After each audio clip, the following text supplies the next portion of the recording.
used to call it secret breakfast in TJ. Let's put it in coffee. Let's see. We should be good. Everything should be good. All right. We're back with another episode, but first, the sponsors. Head over to www.johnbartoloshow.com. Go check out all the sponsors listed there. I want to thank Rhino Metals, Gallo Technologies, Blackwater Ammunition, Galco Leather Holsters, and Right On Optics. So, got one of my favorite guests today. I think it's that we've done a couple of short, quick, and dirty ones via Skype and everything else. We haven't done one in person. I'm really excited. Going to get into some really funny shit. My sides are hurting from talking about it. We got the legend himself, Ed from Ed's Manifesto, Ed Calderon. What's going on, brother? Nothing, man. Thank you for inviting me out. I know it was kind of short notice. I am a traveling hobo. So listen, I heard you were in the area. I was like, we got to get this done. You got to come in for a little bit, for a minute at least, and do something. But it's perfect timing, right? So we got to get into this right away. Are the coyotes real that are bringing kids over the border?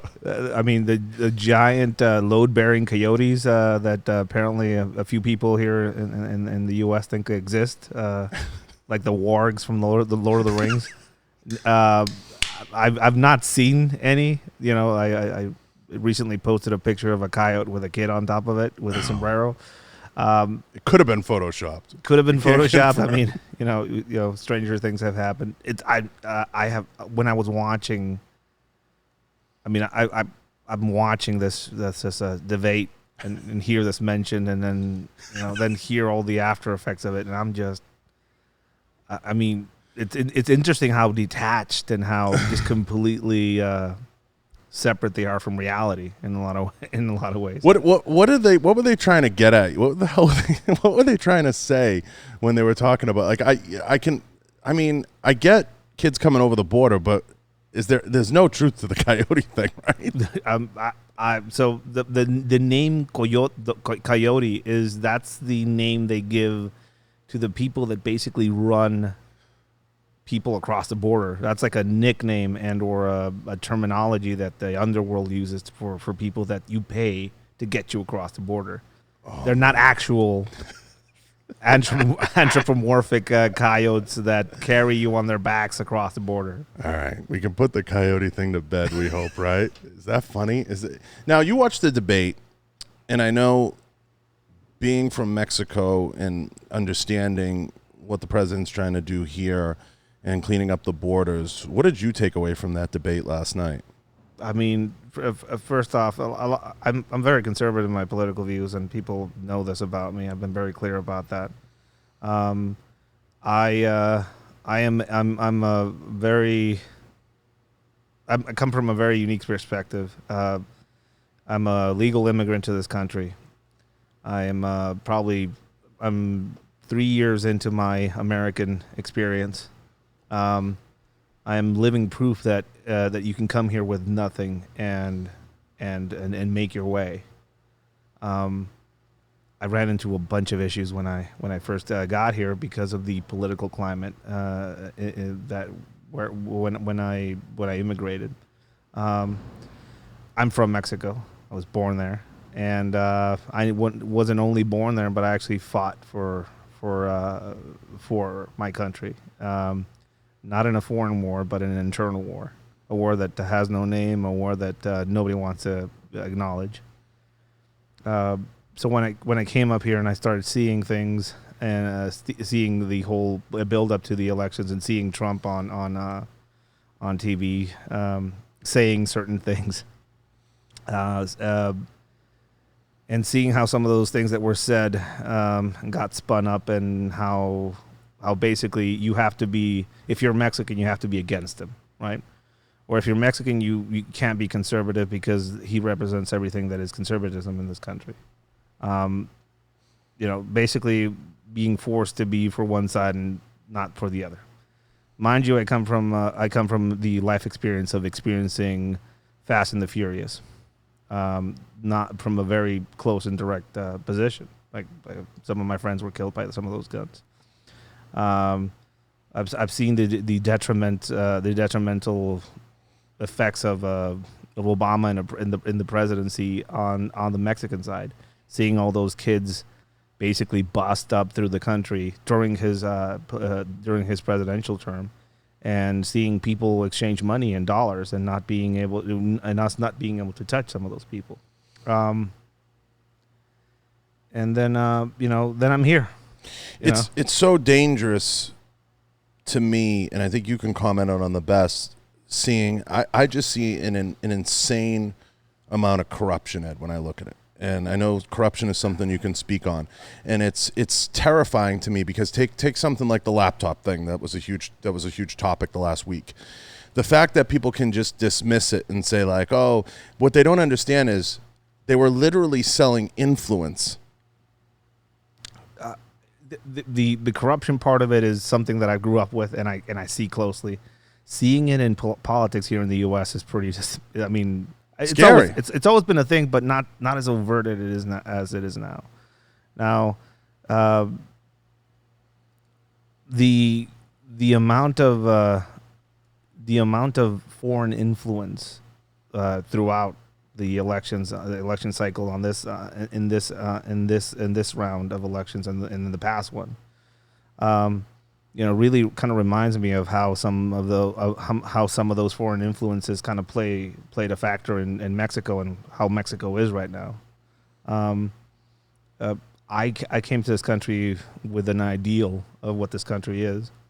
I have a kid who is third generation American, so like it's in my best interest across the board to see this country be better and succeed and continue on being what I grew up looking at the U.S. as a beacon, as a hope.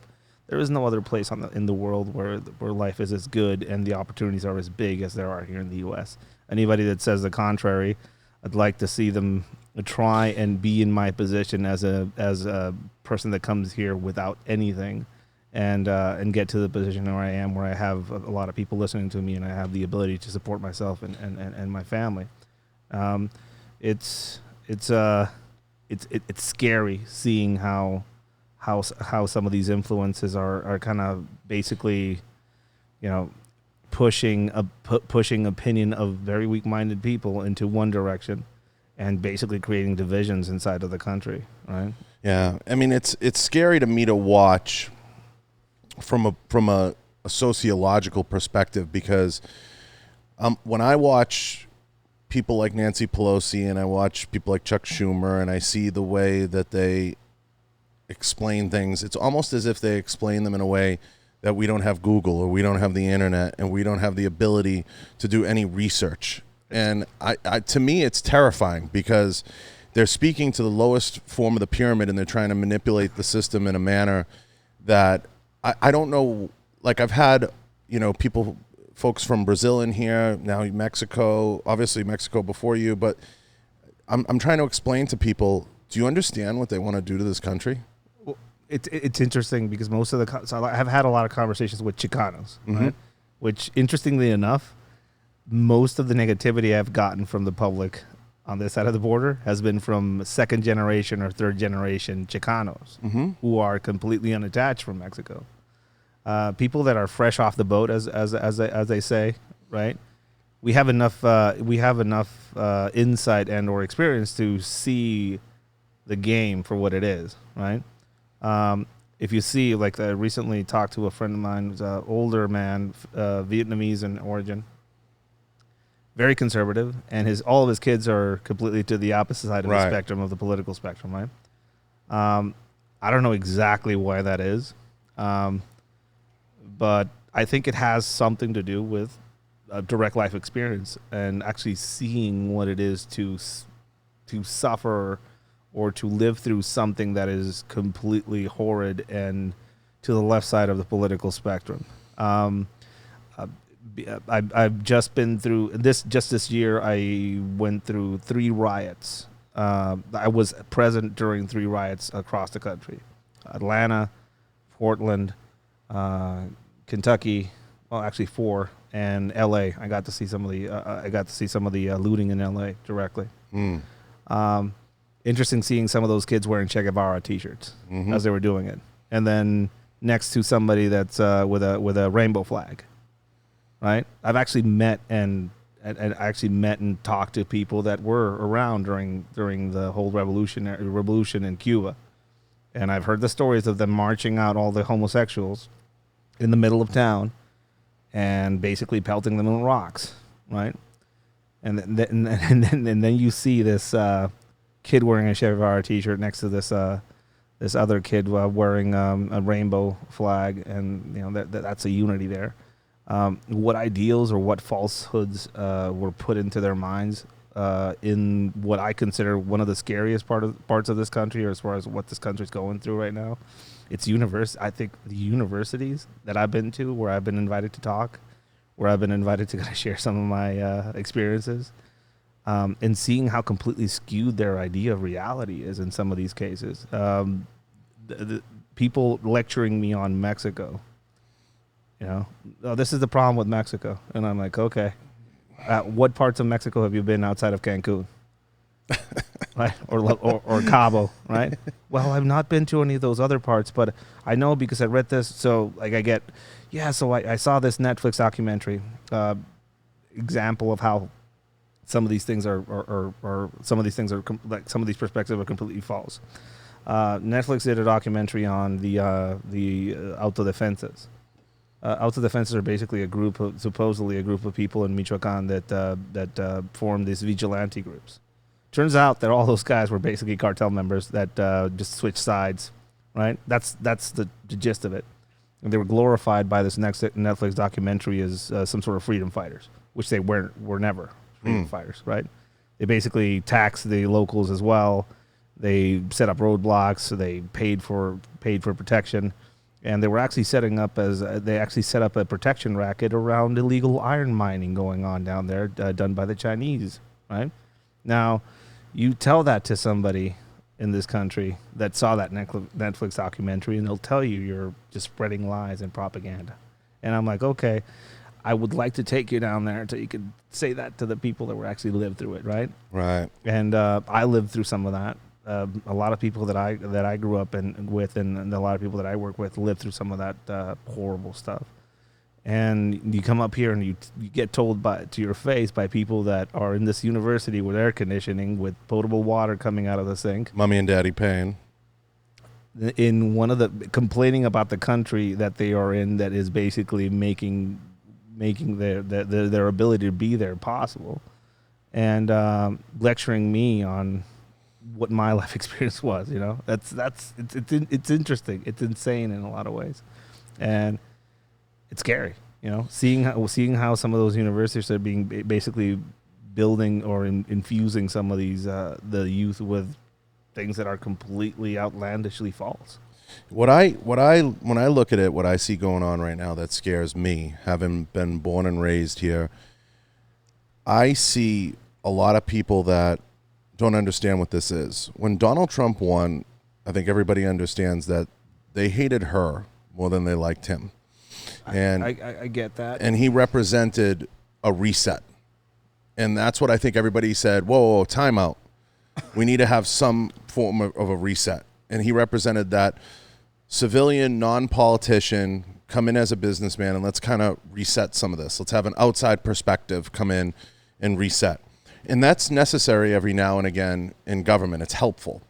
And I think what he's trying to do is a good mission at the end of the day, because there's a lot of people that, listen, I'm not the smartest guy in the room, but when I look at some of these people's houses, the way that they live, there's no question. You have politics, you have influence, people are going to want money. When you have money, you're going to want influence. When you have both of those, you're going to want fame. So you have people, Chuck Schumer, Nancy Pelosi, certain people that they peddle influence, and they've managed to achieve a certain level of control and power.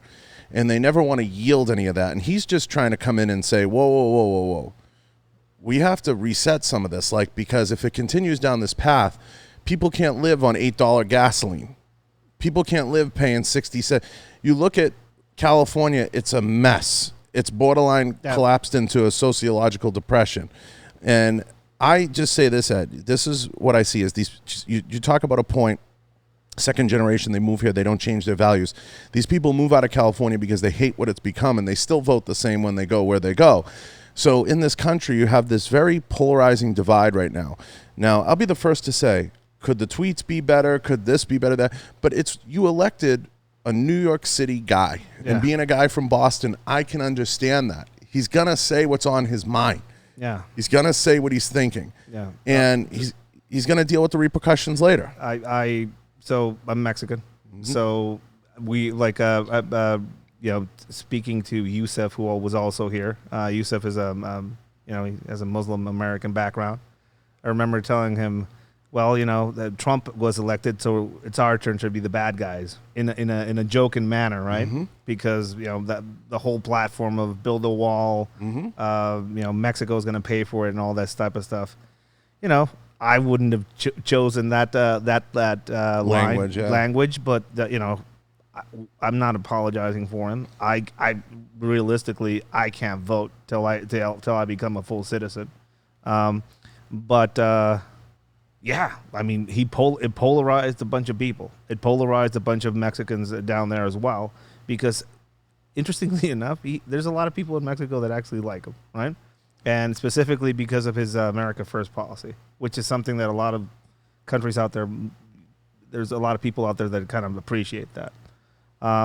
He's also very polarizing. A lot of the things he's said, Mexico sends people talk about how he said it and what he said specifically.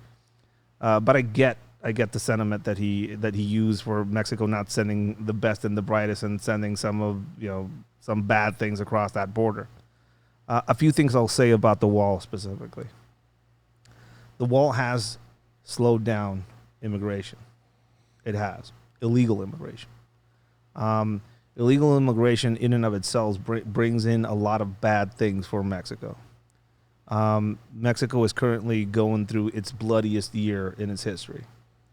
What Trump did was he used the threat of tariffs against the government of Mexico to make them do what the U.S. does, which is basically enforce its southern border, so they could stem the crossing of all these migrant caravans going through the country.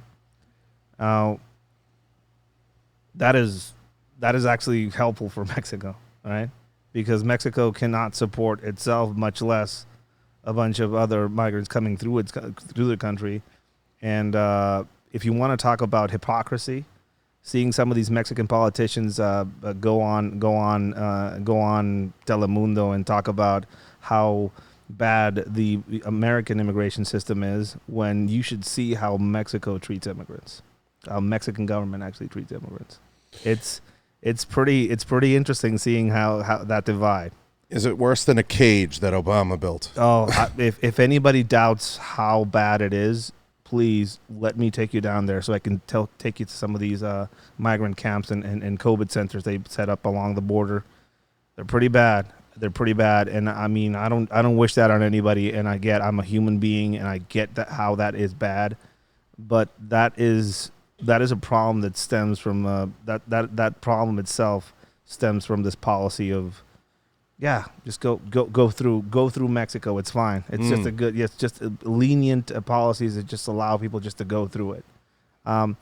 When people talk about open borders, or when people talk about, hey, these people have a right to cross and cross this country and everything, they miss the fact that most of these people on their way up are consistently harassed and or have to pay for protection with all the criminal groups down there.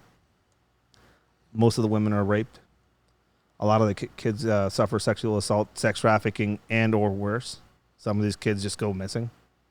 There's mass graves all over the country.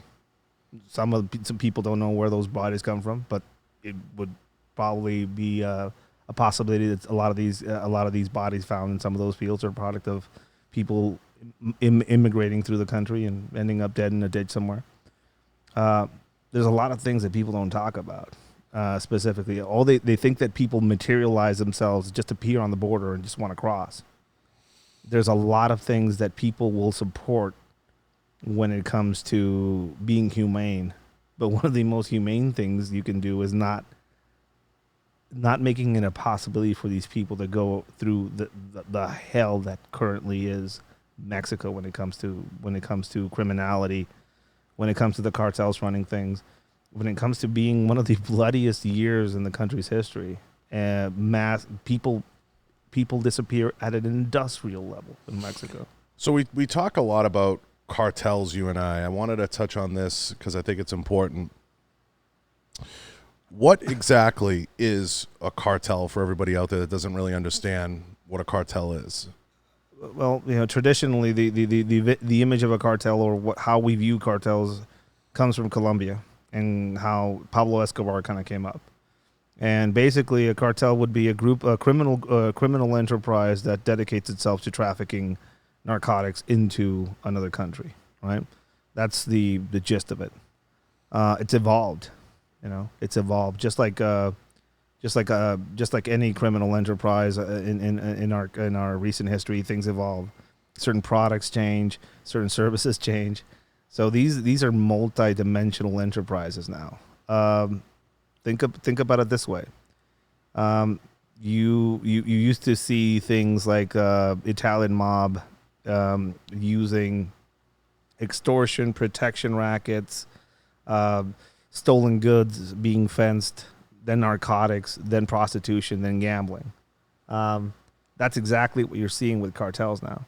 So there's anywhere from 20 to 50 large cartels or criminal groups in Mexico. So when people say the cartel or cartels in Mexico, they imagine the Sinaloa cartel with guys wearing a cowboy hat and a gold gun somewhere in Sinaloa in the field. That's not the case anymore. There's smaller enterprises dedicating themselves to sales and distribution of drugs inside of Mexico in certain cities.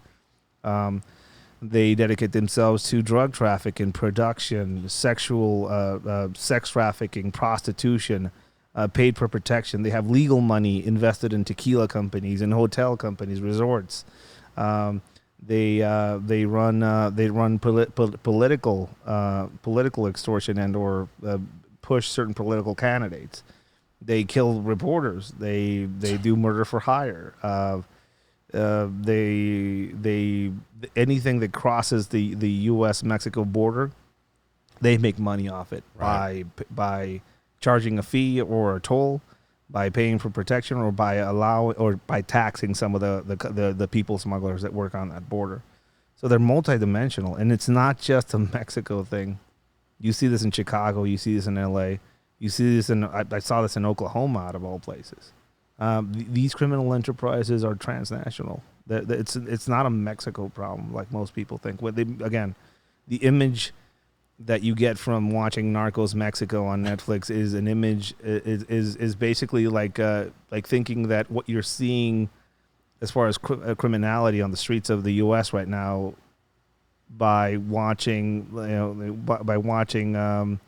a documentary on Al Capone or a movie about Al Capone. It's completely different. I mean, they've every year there's a new evolution to how they operate. So main thing is a cartel is basically a large criminal group that's multifaceted in the way they take money in. They're ultra violent. They operate outside of the confines of the legal system. They have political influence that they pay for through corruption, basically money. They own the police forces in most of the places where they operate, on both sides of the border. Sometimes they have connections within the police forces, and they spread. Yeah, I think in this country they get glorified to an extent, as we romanticize the mob in many ways in documentaries and everything else. And to an extent, growing up as an Italian American who had family members that didn't always work, let's put it that way. Yeah. I understand those types of enterprises and understand how they work, and I get it. I totally understand. Again, it was a different time and it was a different era. And I think we look back at things all the time with rose-colored glasses in so many ways, and everything that we look at, and we romanticize it, and that doesn't make it right. I've not heard of mass graves found attached to the mob numbering in the hundreds, right? You know, people getting offed and dumped in a bay, people getting maybe tortured. We see people getting their hearts cut out of their chest, and then somebody biting into the heart coming out of Mexico, and you know, talking about the whole labeling system that people talk about. These guys don't operate. These guys are a criminal enterprise, but comparing them to the Italian mob and or you know other organizations out there, you find more things to compare to groups like ISIS in some of the ways they operate than other groups out there. The ultra violent part of them is what is worrisome. I remember the 80s where there was the 80s and the early 90s where there was a no women, no children policy. Unspoken, but you know, it was there. Now there's no such thing anymore. Like if people get killed, people get killed. If women are involved, there's execution videos of women online right now that were related to the cartel. American women and children, including a few infants, being massacred in the desert in Sonora, and nothing happening. You know, they arrested a cop, that the head of the police out there, and that's about it. You know, and I don't say that, and I don't say Mormons. I don't say Mormons. I don't say Mexican American. They had, all of them had passports. All of them were Americans. They had dual citizenship. They could be Buddhist or they could be Zoroastrian for all I care. Specifically, there were women and children and a few infants that were murdered in that desert. The escalation of violence that they show and they've been showing for the past 10, 15 years, 20 years, that's what really freaks me out, you know? And the escalation is what terrifies me here. And that's something that I see getting worse and worse. It's not getting better. So everything's hitting a fever pitch now, and we're going to go either way. Either we're going to get a referendum, Ed, and Trump's going to get reelected, or we're not going to get that. But either way, we're headed towards a very unstable time. And I think it's going to be a very either way, I think it's going to be a very trying 6 or 8 months before somehow, some way we find our way out of this.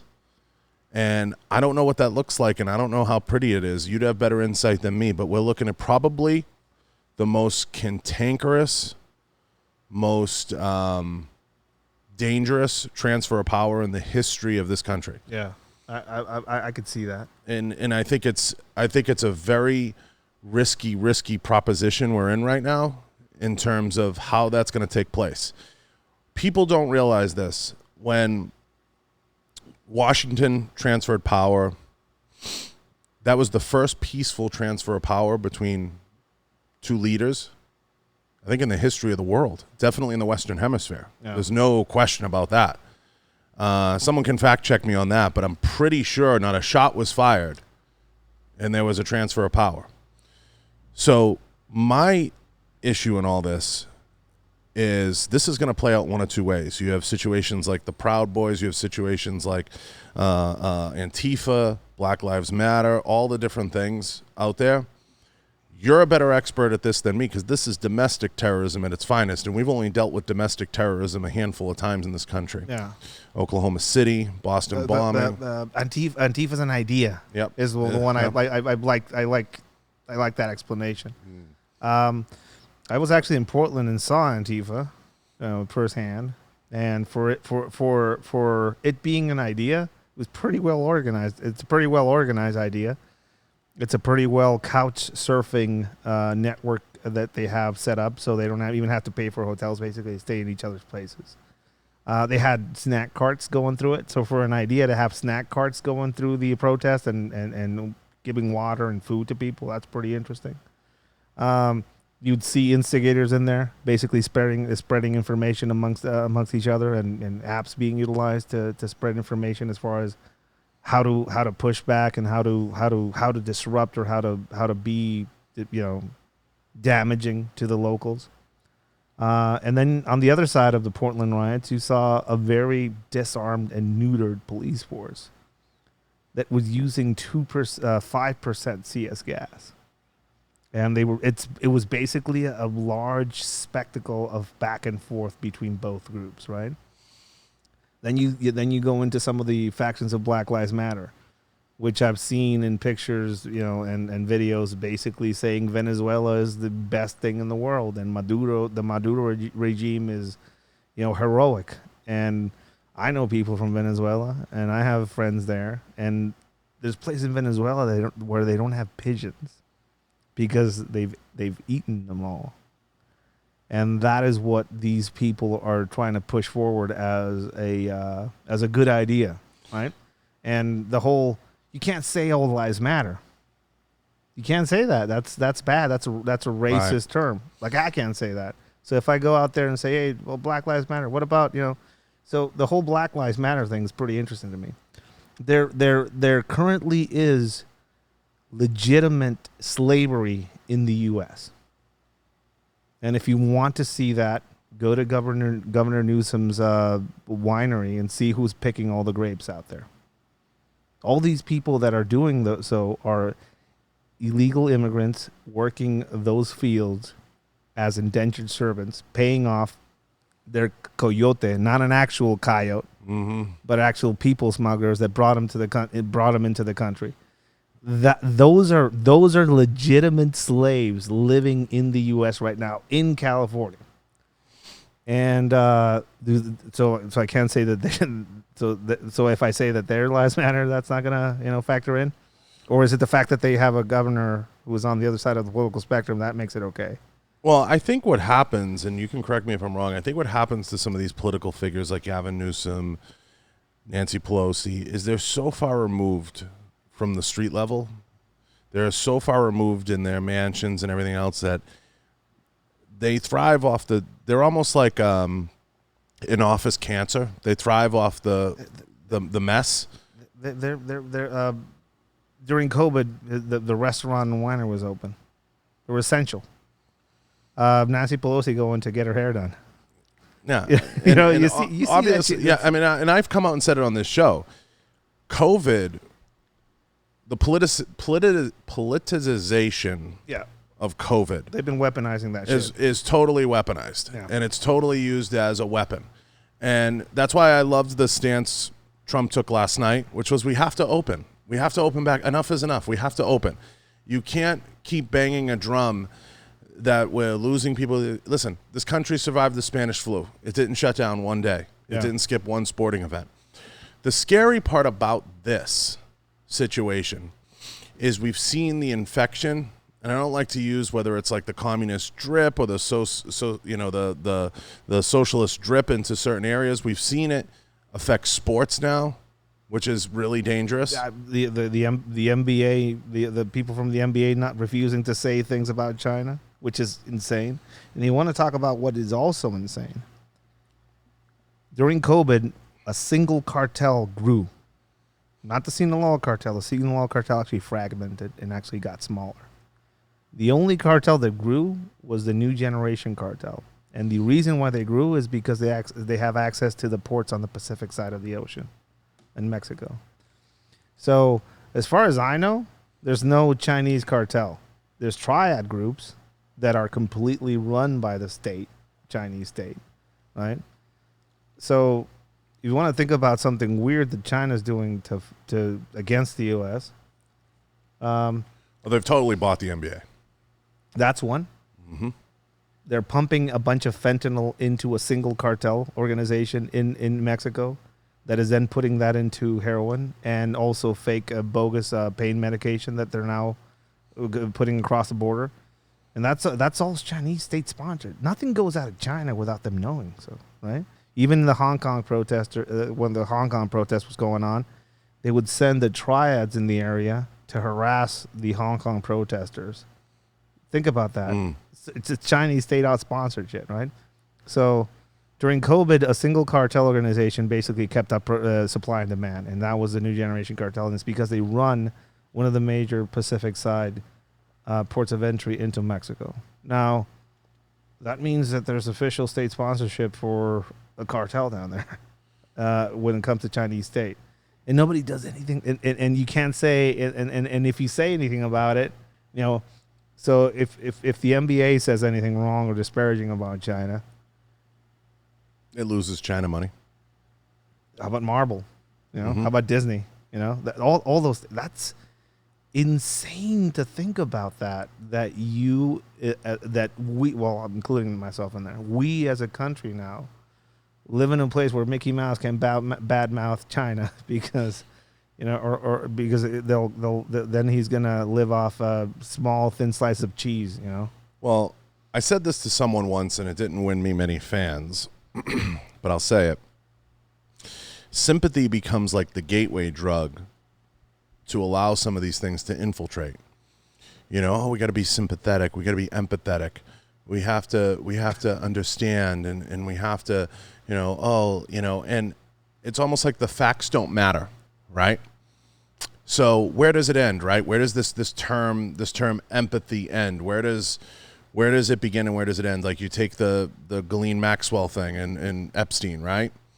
Oh, we got to be sympathetic. He's sick. Or you see how it starts? It starts to, like, it's almost as if we're going to give them a pass. Now, luckily in this country, I will say, the kids thing is still a very taboo thing, Fuck Christ. But people are trying to justify it. Because I think it runs, and this, it runs so much deeper. Like, she's already come out and she's denied any involvement. She's trying to take the hard line. She came out and said she had no involvement, and they dug up her statements from, I think it was like 2016 or 6, it's something like that. But that thing to me runs so far deeper, and we talked about this before, but that's an example of all these things, China, everything. We got to be empathetic. We have to understand, and we got to show sympathy, and it becomes a gateway drug to allow some of that to infiltrate and some of that to creep in. And also the creepy thing about the media is that a lot of these things show up on the news once and they go away. How many kids were found in Oklahoma? That should be on the news. That should be that should be kind of obscuring the elections. All these kids sex trafficked across the country, and then people talk about how some of these things are just basically far-right political conspiracy theories from people. I'm here to tell you, and I've seen this firsthand working, people trafficking, and specifically sex trafficking with kids, is a real thing. And it's a real thing in this country that happens just like slavery, just like indentured servitude and slavery in this country. It's not something in our past as Mexicans. It's still happening. Sex trafficking and trafficking women and children across the border, not to seek out a new better life, but to actually be used as cattle, is a real thing, right? And it's become politicized, and people want to ignore those facts and they want to turn it into a humanitarian thing. And they don't realize that they're supporting something completely horrible going on at that border, by talking about some of the construction of the wall, right? In some places along that border wall, immigration has gone down. And with immigration going down, things are getting kind of better in some places. There's less prey for criminals to prey upon in some of these areas. What hasn't gone down, and it's something that I do have some contestation, I do disagree with when it comes to talking about the border wall. Drugs are still going across. That wall is not going to stop. No, right? So that's not going to stop. That's not going to stop it. But immigration in a lot of these parts has gone down. It's been going down for a while. You see surges every now and then. Usually, a lot of these surges are related to people basically spreading the news that certain laws have changed. During the Obama administration, we saw an insane surge of kids walking across that border, and also an insane surge of weird sex crimes related to kids all across Mexico. That's not something anybody talks about. Right. Also, the whole child separation thing. This has been going on. That's been going. So anybody that commits a crime gets separated from their kids, right? Right. If I have my kid with me and I drunk drive, I'm not gonna go into a holding cell with my kid. Yeah, to me that makes no sense. Now I know what he's getting at when he says reunite them, Yeah. and I think we both understand and can appreciate that. But I think I think the reason why they can't find some of the parents is because most of them weren't actually crossing with their parents. right. A lot of these kids were being trafficked, and that's something a point that gets missed a lot. It's not because they separated from their families and they deported one of the family members down. It's because these guys were in the wind, right? These guys, hey, that's my kid. Is it? I don't know. Does it come with a barcode identification? You know, does the kid come with that? They get separated. Some of these kids were actually being trafficked. A lot of them were actually being trafficked. It uncovers a whole rat's nest of something that's going on and has been going on in this country for years that nobody's kind of talked about, nobody's kind of touched upon. It's insane and interesting that it's been uncovered or being uncovered during this past administration. I don't know if it's purposeful. I'm not here to tell you it is. But it's insane the amount, the extent of the rat's nest that has been uncovered during this administration. I give them props for that. And I know for a fact that some things are being done to try and figure out the extent of the problem. But yeah, I've done training for the people of Customs and Border Protection. I've seen how some of these cages are, some of these holding places are. I've seen Border Protection agents out of their pocket pay for candy, for toothbrushes, for personal hygiene stuff for some of these kids in there, and some of the women and just people there. So I've seen that humanity. So, and also a lot of these Customs and Border Protection agents are a lot of Latinos in there. Mm-hmm. So for them to call that organization racist and or inhumane or, I mean, bad things happen everywhere, and mistakes are made. I personally have seen some of these places directly, and I've talked to some of the people that work in some of these places, and I've also seen what you can see in Mexico as far as some of the holding places for immigrants, and I can do that comparison. You hit the nail on the head, though. You said humane, and I don't think people realize you did something illegal, right? So, like you said, you get separated from your parents, you go to a prison cell. It's about being humane.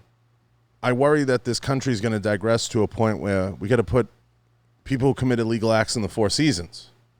We got to show empathy, right? We got to show sympathy.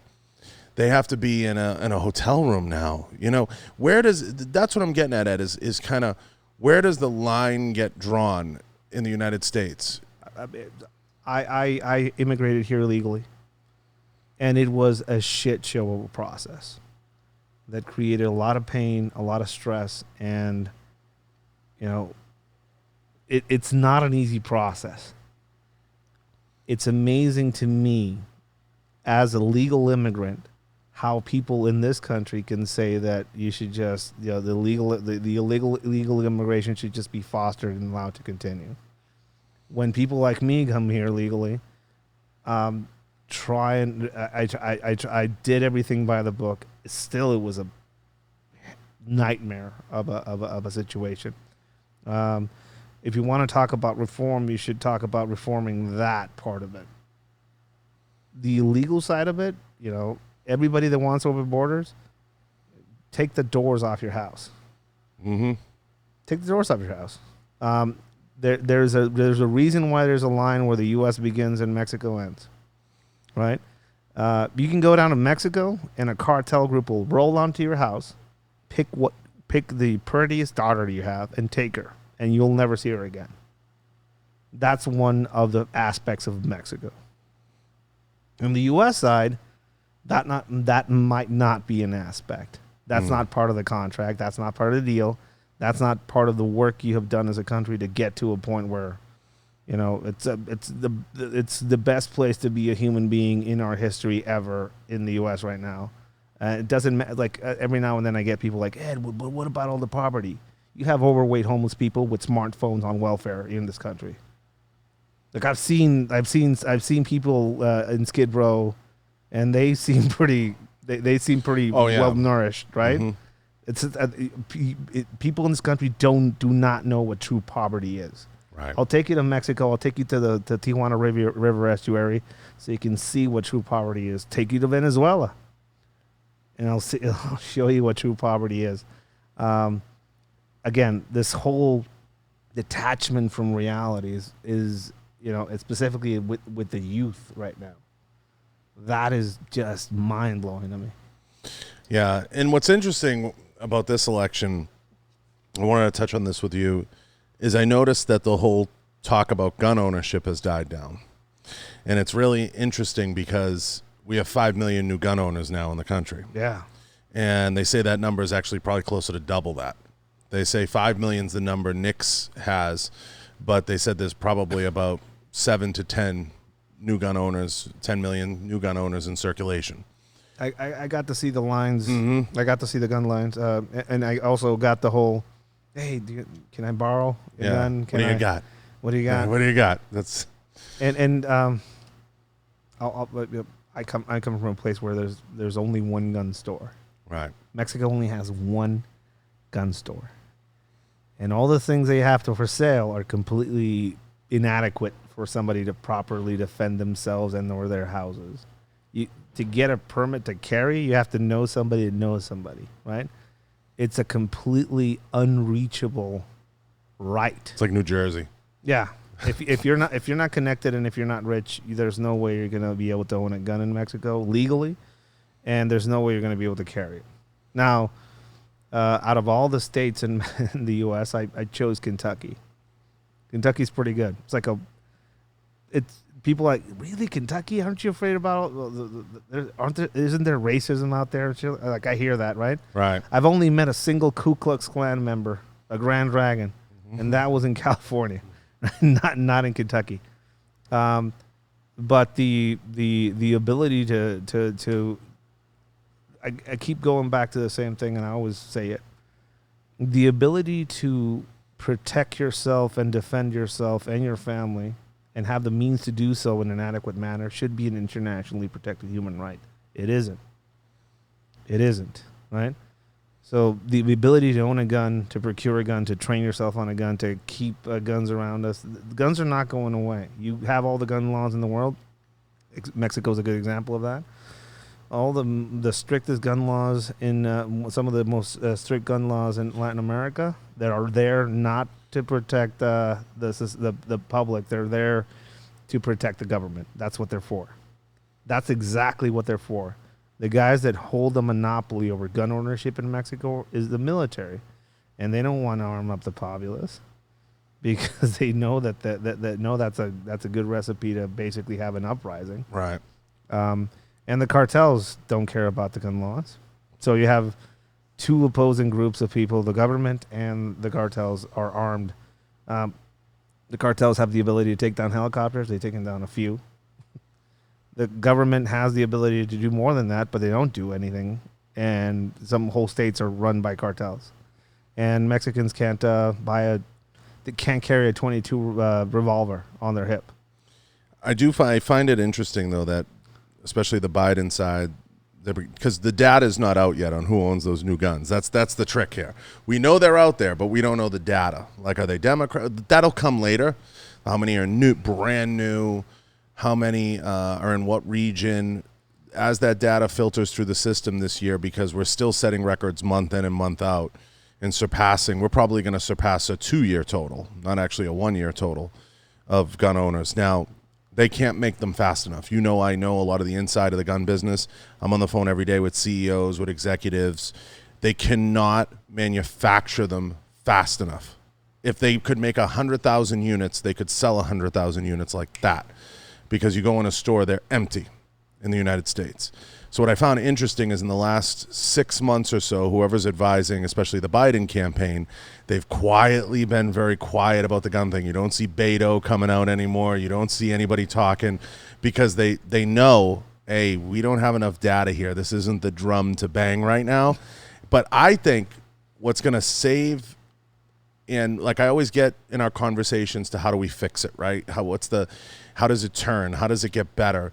And what's going to change this whole thing is that, because you have in this country a lot of Republicans that are essentially pro-choice to an extent, right? They understand certain situations, right? Now, that's something that you don't see a lot of hardcore a lot of hardcore Republicans, are pro-life, period. You have some that are like, well, I understand this, and that's not the hill I want to die on, right? In my argument. Okay, I'm not saying I condone either or. What you're going to see happen in the gun side now is you're going to have a lot of Democrats say, I don't know about this giving up the gun thing. I kind of like that because, as you know, that's a right that people get that they're not very quick to give back. It's kind of like once this is all over, people aren't going to be like, you know what? I don't need that gun anymore. I'm just going to hand it back. It's a right that once people purchase it, as we know, nobody buys one. They say the average gun owner owns up to 4 guns, like 3.2 guns. It's a weird number. It's not a right people tend to give back. So I think that's going to be a shift. Maybe not necessarily in this election, but coming up in the next 8 years, you're going to see that shift happen because this run isn't going to stop anytime soon. We already know in this industry, whether Trump wins or Biden wins, we're looking at least 12 to 18 months before it stabilizes. Because right now you have a lot of manufacturers at the manufacturing level that they can't get their employees back to work to ramp up production because they're still collecting checks and COVID money and staying at home. And there's a little bit of a struggle to meet the demands of parts, ammunition, everything else. So once they always say, like, once they restock the shelves, there'll be like another 6 months of bleeding those shelves down, which will take another 6 months to replenish them. So during this run, it's going to be hard to understand who has what and where. But, they'll get that data. That'll come. And when they get that data, I think what they're going to find is they're going to have a lot of pro-2A Democrats. And that's when the shift starts to happen a little bit. Because if you can win over a third of those, it can drastically shift an election or shift a populace to a thought process. So I think what you're going to have is similar to what you have with Roe v. Wade and pro-choice, pro-life. You're going to have this pro-2A, anti-2A, and I think you're going to win over a lot of the anti-2A people because they're not going to be quick to be like, I don't need that gun anymore. And I'm going to give that back. Yeah, well, I mean, it's one of the arguments that people are going to probably screaming at their computer and or phone or wherever they're watching this. They're going to say, "What, Ed? Talk about all the guns and ammunition that's being trafficked into Mexico from the U.S." Gun running is a thing. Interesting thing though, you're starting to see a shift with the gun running into Mexico actually coming from South America and out of the Middle East and Africa, out of all places. So, and you're starting seeing a lot of Norinco stuff show up, and a lot of weird ammunition that apparently somebody made somewhere without any markings on it. That is definitely a factor that gets brought up in the conversation a lot. Guns are hard to get in Mexico if you don't have any money, but everybody has a gun. That's another interesting thing. Illegal gun, but they have guns. New Year's. I remember spending all of New Year's parked underneath an overpass because of all the rounds coming back in Tijuana. That's an interesting factor about gun ownership in the U.S. and how some people basically run guns down. Fast and the Furious was one phenomenon. It's not the only one. There's been a lot. Seeing Barrett 50 cals show up all over Mexico, being utilized in some high-profile assassination attempts, and just in the hands of cartel members, people get surprised by it. But it's basically a bolt-action, semi-auto, a giant 50 cal rifle. That's a factor that people kind of need to talk about a little bit more on both sides of the spectrum. Two-way people don't want to talk about it because they don't want to give out their rights, but also some of those guns will end up in the hands of pretty bad people that will kill other people. Hey, Ed, but those are full auto guns. We don't sell full auto ARs in the U.S. And it's amazing that some very prominent two-way people in the industry say that when they know for a fact you can machine a part that goes into that gun, which will make it completely auto, which is exactly what happens once they cross a border. Now, why am I mentioning this?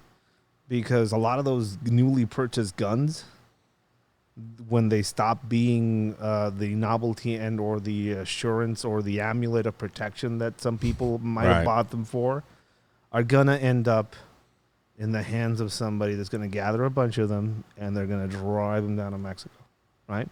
That's a factor that's going to happen probably. That's probably going to happen after the whole the surge to buy.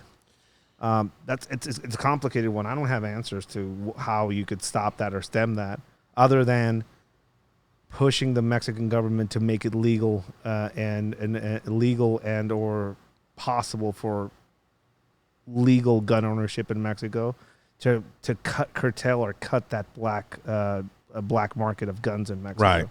Right. So they do it with cars. It's an interesting thing.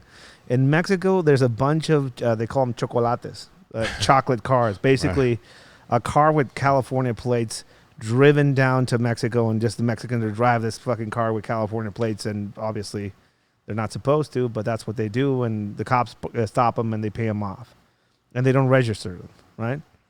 And the way they're trying to curtail that is they made car ownership more accessible to more people, and some of the prices were lower, and it's more possible for somebody to buy a new car, register it, and have it insured in Mexico now. Right. So regular car ownership is kind of going down, right? The black market is going down. That might be a factor into solving some of those problems. The United States has the ability to project its influence in Mexico. And this current president has shown that time and time again. And also, despite the Mexican federal government's slant or lean towards the left, it's interesting how this current president has made Mexico do what it's supposed to do: enforce its borders, respect its own laws, and do what it has to do to protect its own sovereignty.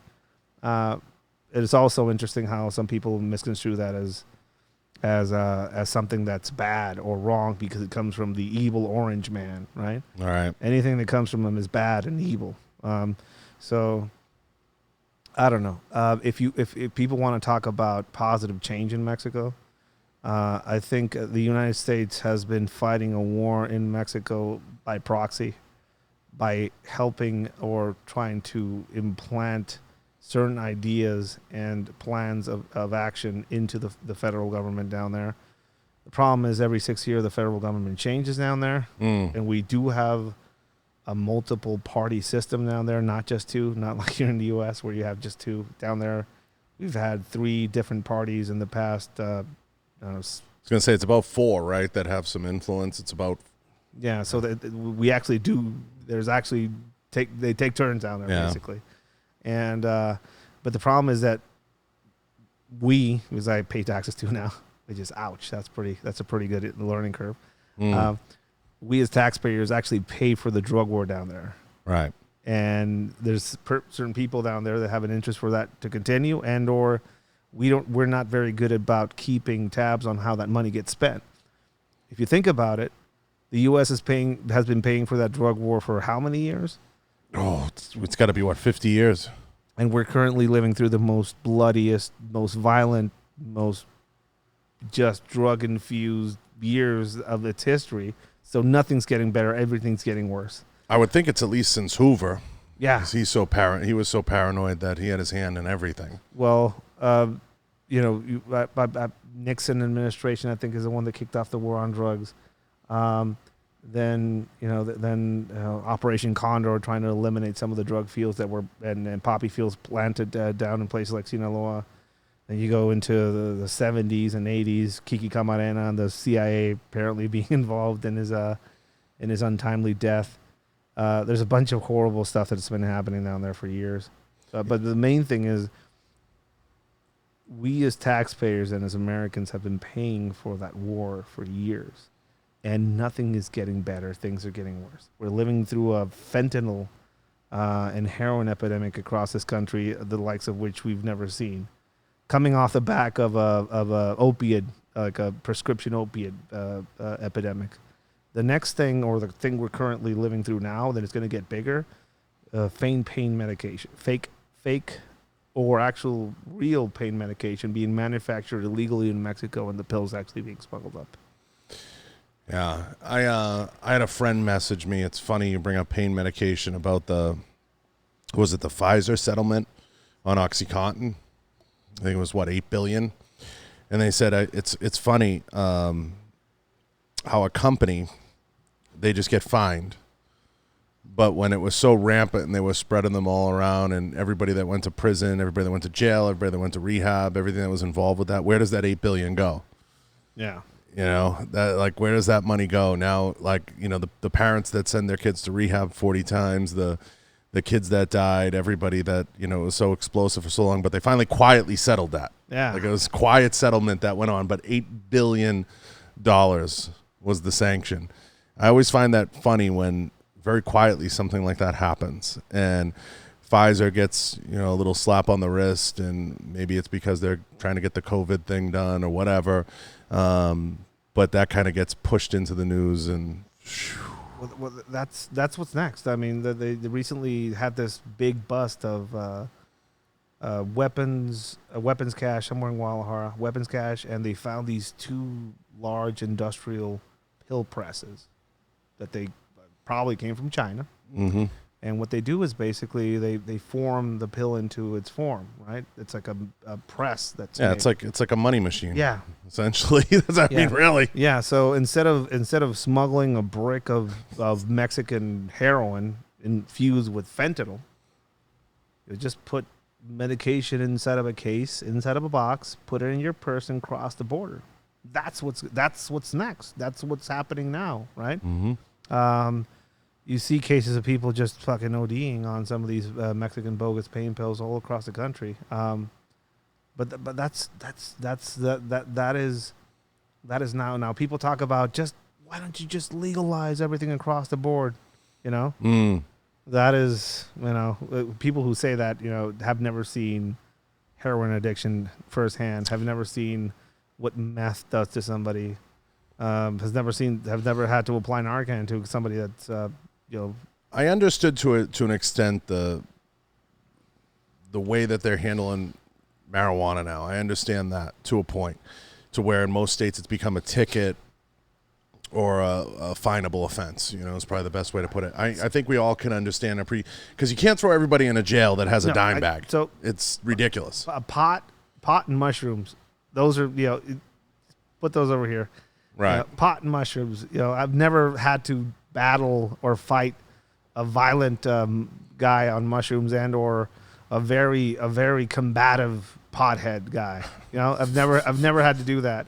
Coke, on the other hand, heroin, on the other hand, meth, on the other hand, prescription opioids, on the other hand. You know, those are different things, and I think lopping them all together in the same place, wrong. You know, I've had to fight more drunks in my life in law enforcement than any pothead and or somebody on mushrooms, right? But I think there should be a distinction made, just a cultural distinction made as far as these substances out there. Now, pot being legalized in California, the only thing that did for Mexican cartels, which are actually still producing pot, interestingly enough, and still smuggling across the border. The only thing it did for cartels in Mexico was make them try and figure out new products to push and sell, which basically meant that they cleared out some of those marijuana fields and then turned them into poppy fields. They figured out quickly that over years and years of growing marijuana in some of these fields would not produce the same strength of heroin that's being produced in Afghanistan. So they decided to lace it with fentanyl, because that's how you give it a kick. And that's where we are right now. So legalization or regularization in some parts of the country of marijuana wasn't a magic bullet as some people sold it as. Yeah. I don't think it was ever going to be a magic bullet. I think it was a way to kind of obviously tax it, right? Yeah. First of all, obviously tax it. But I think it was to start to so a lot of times, like, the complaint is we can't study this stuff till it's legalized. So they can't get the data, because as we know, you're in media now to an extent, so you understand media. The data is everything. The data becomes everything. So what happens is after years and years and years, you try to do a war, you try to fight it, you try to do X, you try to do Y, then people smarten up and they say, we can tax it. Yeah. But then the real juice, as you know, is in the data. Okay, we can get this out of it. This is who's smoking it. Now they can start to, when they give those cards, now everybody knows who's on it. So they don't realize it's the data. It's like gun ownership. When you have to do a NICS check and you have to give your fingerprints and you have to give this and you have to give that, the money is in the data and understanding who has what and who's on what. Now you're regulated. Yeah. I mean, and again, don't get me wrong. I love me some brownies. I love me some brownies. So I don't see anything wrong with that. Mexico's actually on its way to full legalization for recreational purposes. Mexico, things work differently. So, like, we have a single blanket firearms law across the country. Not each state has their own. Yeah. So legalization is going to be a blanketed down there. And a lot of friends of mine are like, hey, Ed, should we go and start a grow down there? Yeah, I mean, sure, try it. But realize that it doesn't matter how much armed security you have there. A cartel of 80 guys is going to roll into your fucking grow. And say it's ours now. and nobody's going to do anything about it. And everybody works for me. Exactly. Unless you pay for protection, which is so 70% of your grow. Think of it this way. Hey, Ed, legalize pot so cartels aren't able to sell it, and you take away money from the cartels. Okay, but they're going to set up a grow down there, and the only way they can set it up is if they pay for the protection to the cartels, right? Who are the actual security apparatus in some of the regions where they're going to grow this pot, not the government. You think the government's going to send up a bunch of guys from the Mexican army to protect your grow? So you legalize pot to try and curtail funds from the cartels, and then the grow needs protection, and it pays the cartel. So you end up getting taxed in that 65 to 75%. Anyway. And the cartels are still making money, and they're still out there, and they're still in control, and they still provide security, and the government's still a joke down there. And you're fighting and scratching for 25% at best. Yeah. And the only security you can buy is going to be rolling with a 380 Glock and a shotgun, if that. Because the army down there has a stranglehold over gun ownership, because that's how they keep control. Yeah, no, it's crazy. It's one of the marijuana is an interesting one, and it's been interesting here for a long time. But I think they're at least getting it right from the standpoint of making it a ticket, at least making it a finable offense. I think it was ridiculous. I can remember as a kid, I had friends get caught with a dime bag, and they're like, oh, like I got to go to court. It was like I got to get a lawyer. You'd spend $20,000 to get rid of a $10 bag of weed. Yeah. I mean, that's just ridiculous. And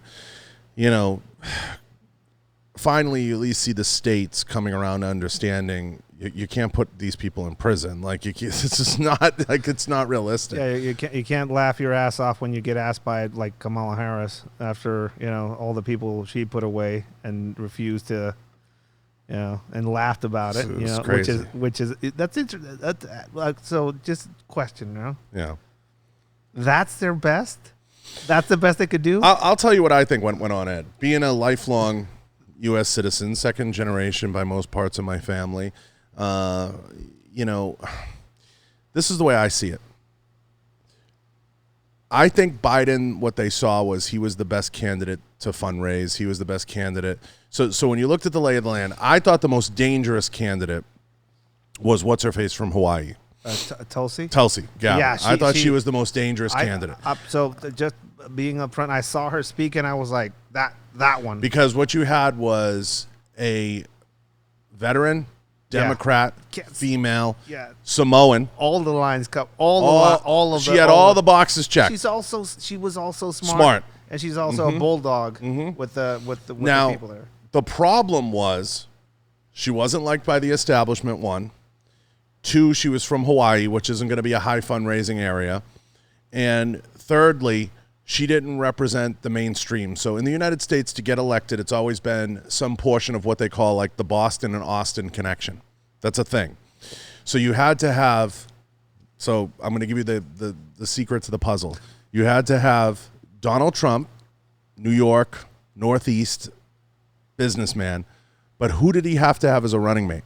A Bible Belt senator, right? So you had to have that Midwest connection. So you had both covered. It's the same thing when you look at the situation with Biden.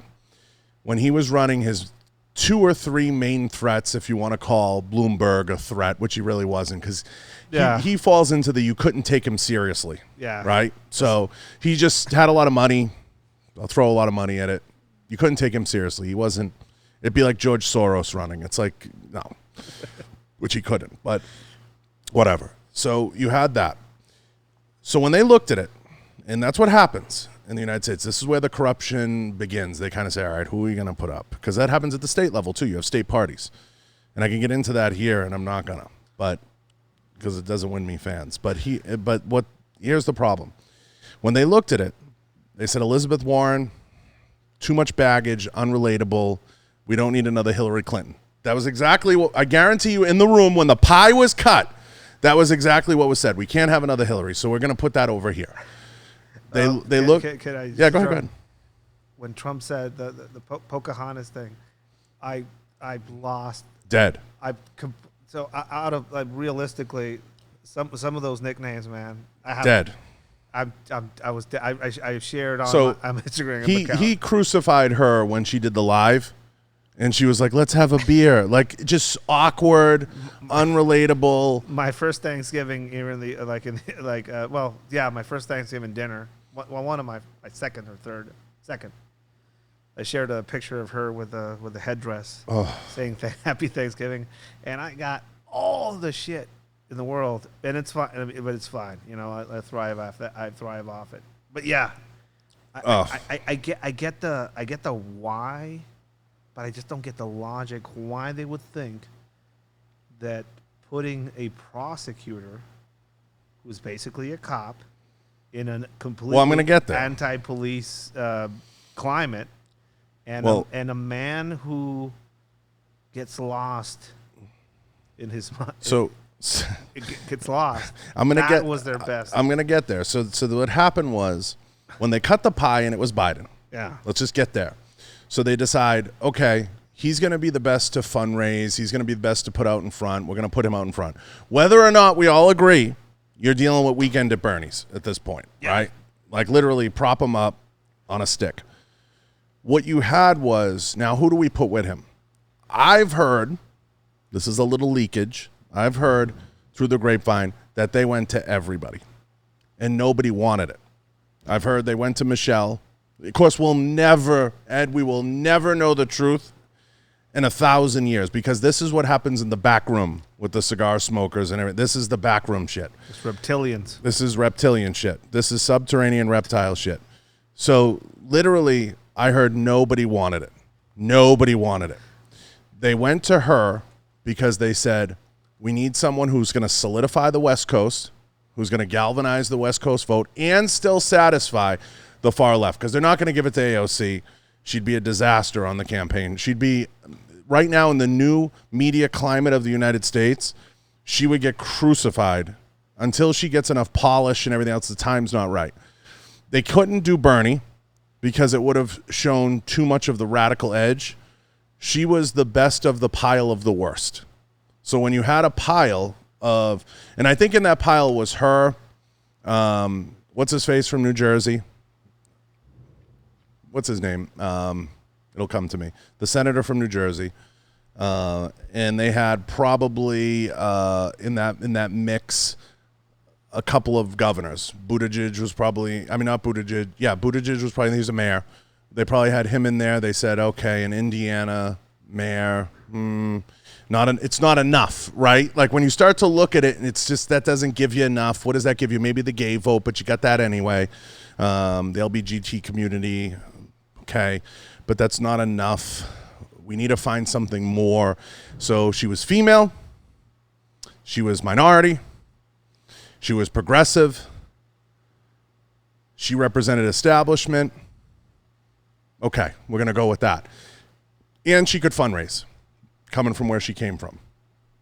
And they knew she had deep political roots. How she got them, I'm not going to say. Okay? Everybody knows she rose to power while she was in a high-profile relationship, and she was the girl on the side, which was the funny part. But we're not going to go there. But she checked 4 out of the 8 boxes that they needed checked, and that was the best of the worst. Now, with all that being said, what's funny to me, and I'm going to tie this all together with this, I think last night Biden and Harris lost Pennsylvania. I think last night he pushed too hard on the fracking, and he showed how wavering he was on energy and fracking, and that's what's going to kill him. Probably he loses Pennsylvania and Ohio because of that last night. That's why last night was so critical. Yeah. And what the race comes down to now, if you boil off all the fat, when you have the people, you bring them in, okay, this is who it's going to be, is you have to start with a baseline. Like when you play the Patriots, you want to find a way to get 7 free points, right? Yeah. So in this race, it comes down to the Carolinas, Pennsylvania, Ohio, Wisconsin.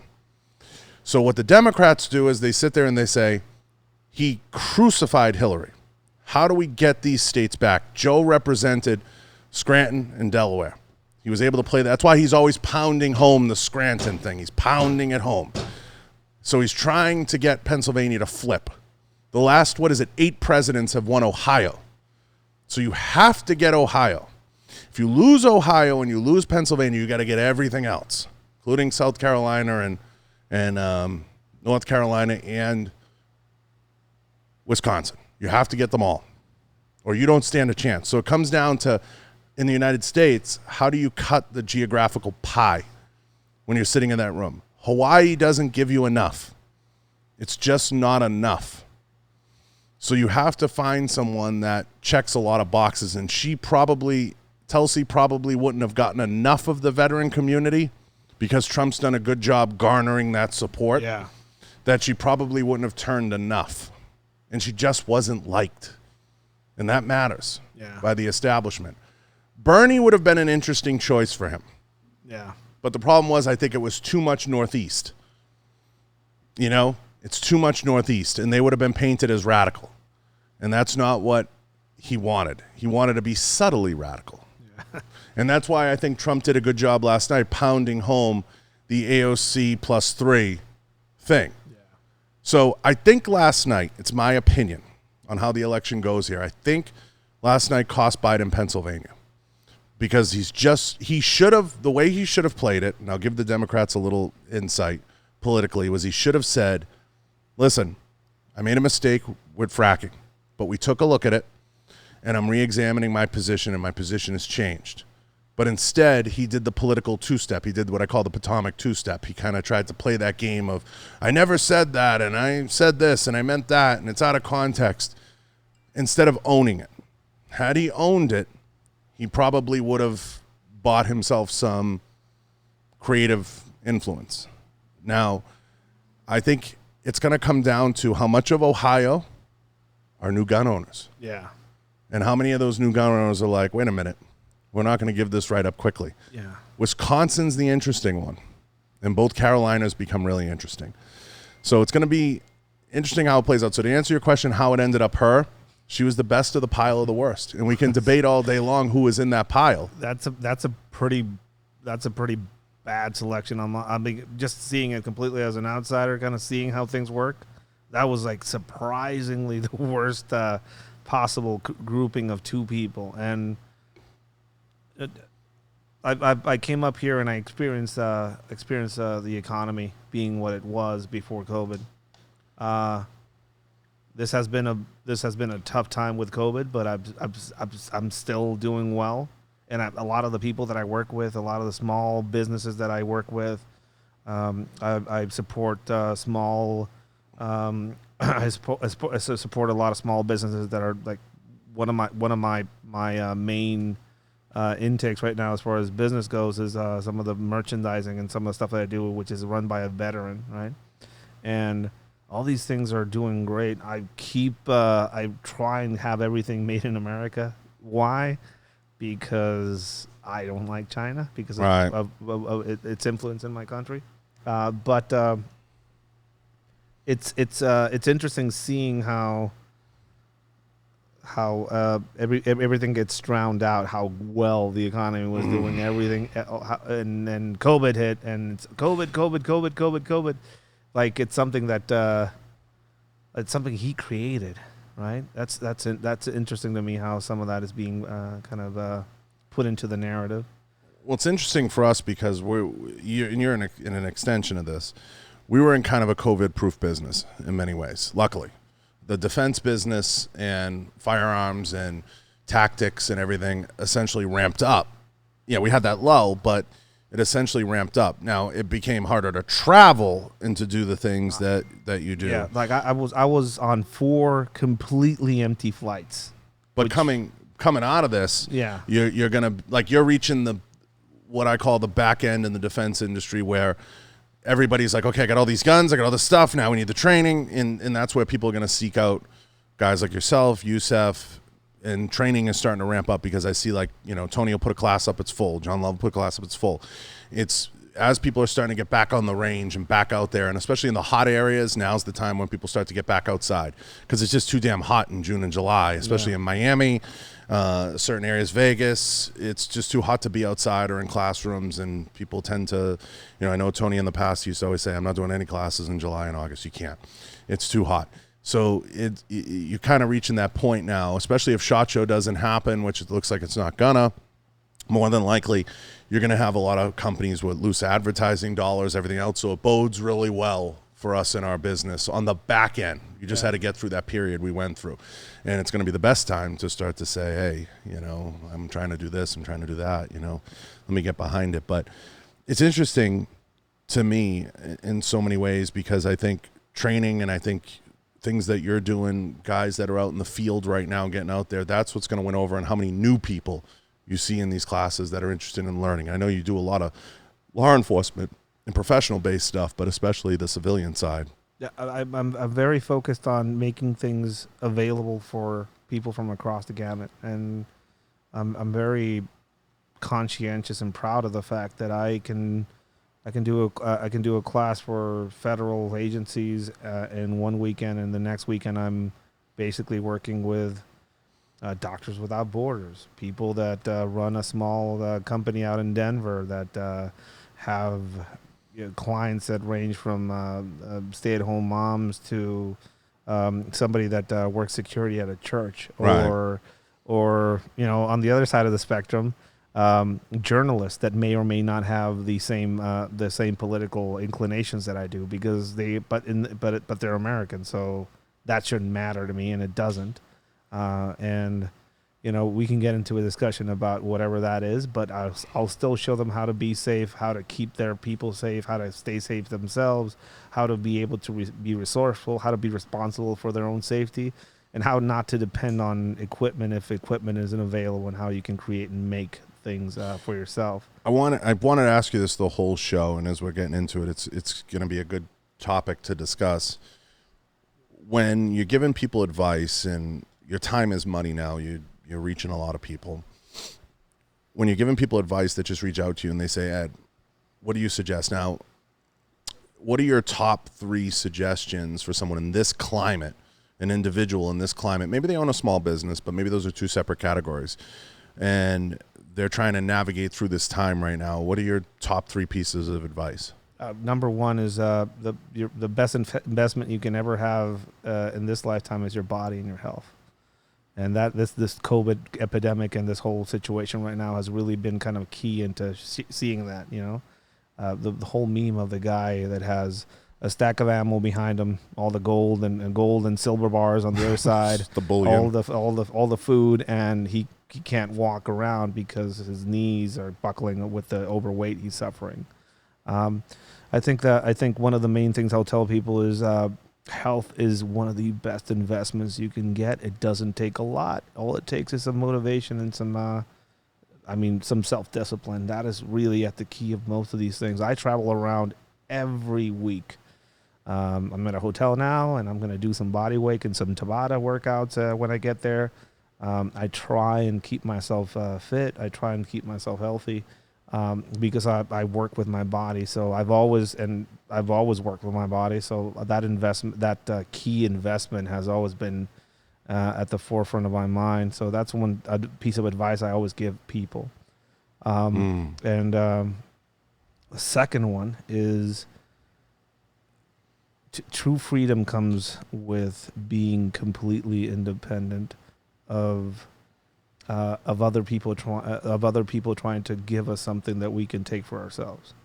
What I mean by that is this: if I'm not allowed to carry a knife, a gun, if I'm not permitted in an environment to be able to punch somebody in the face if they try and do something to me, that's not necessarily what needs to happen. Right. Not being allowed to and not being able to are two completely different things. This is a country that came out of radical ideas, that came out of fighting a crown, that came out of revolution. This is a country of radicals. You are radicals. This is at the core of your nature.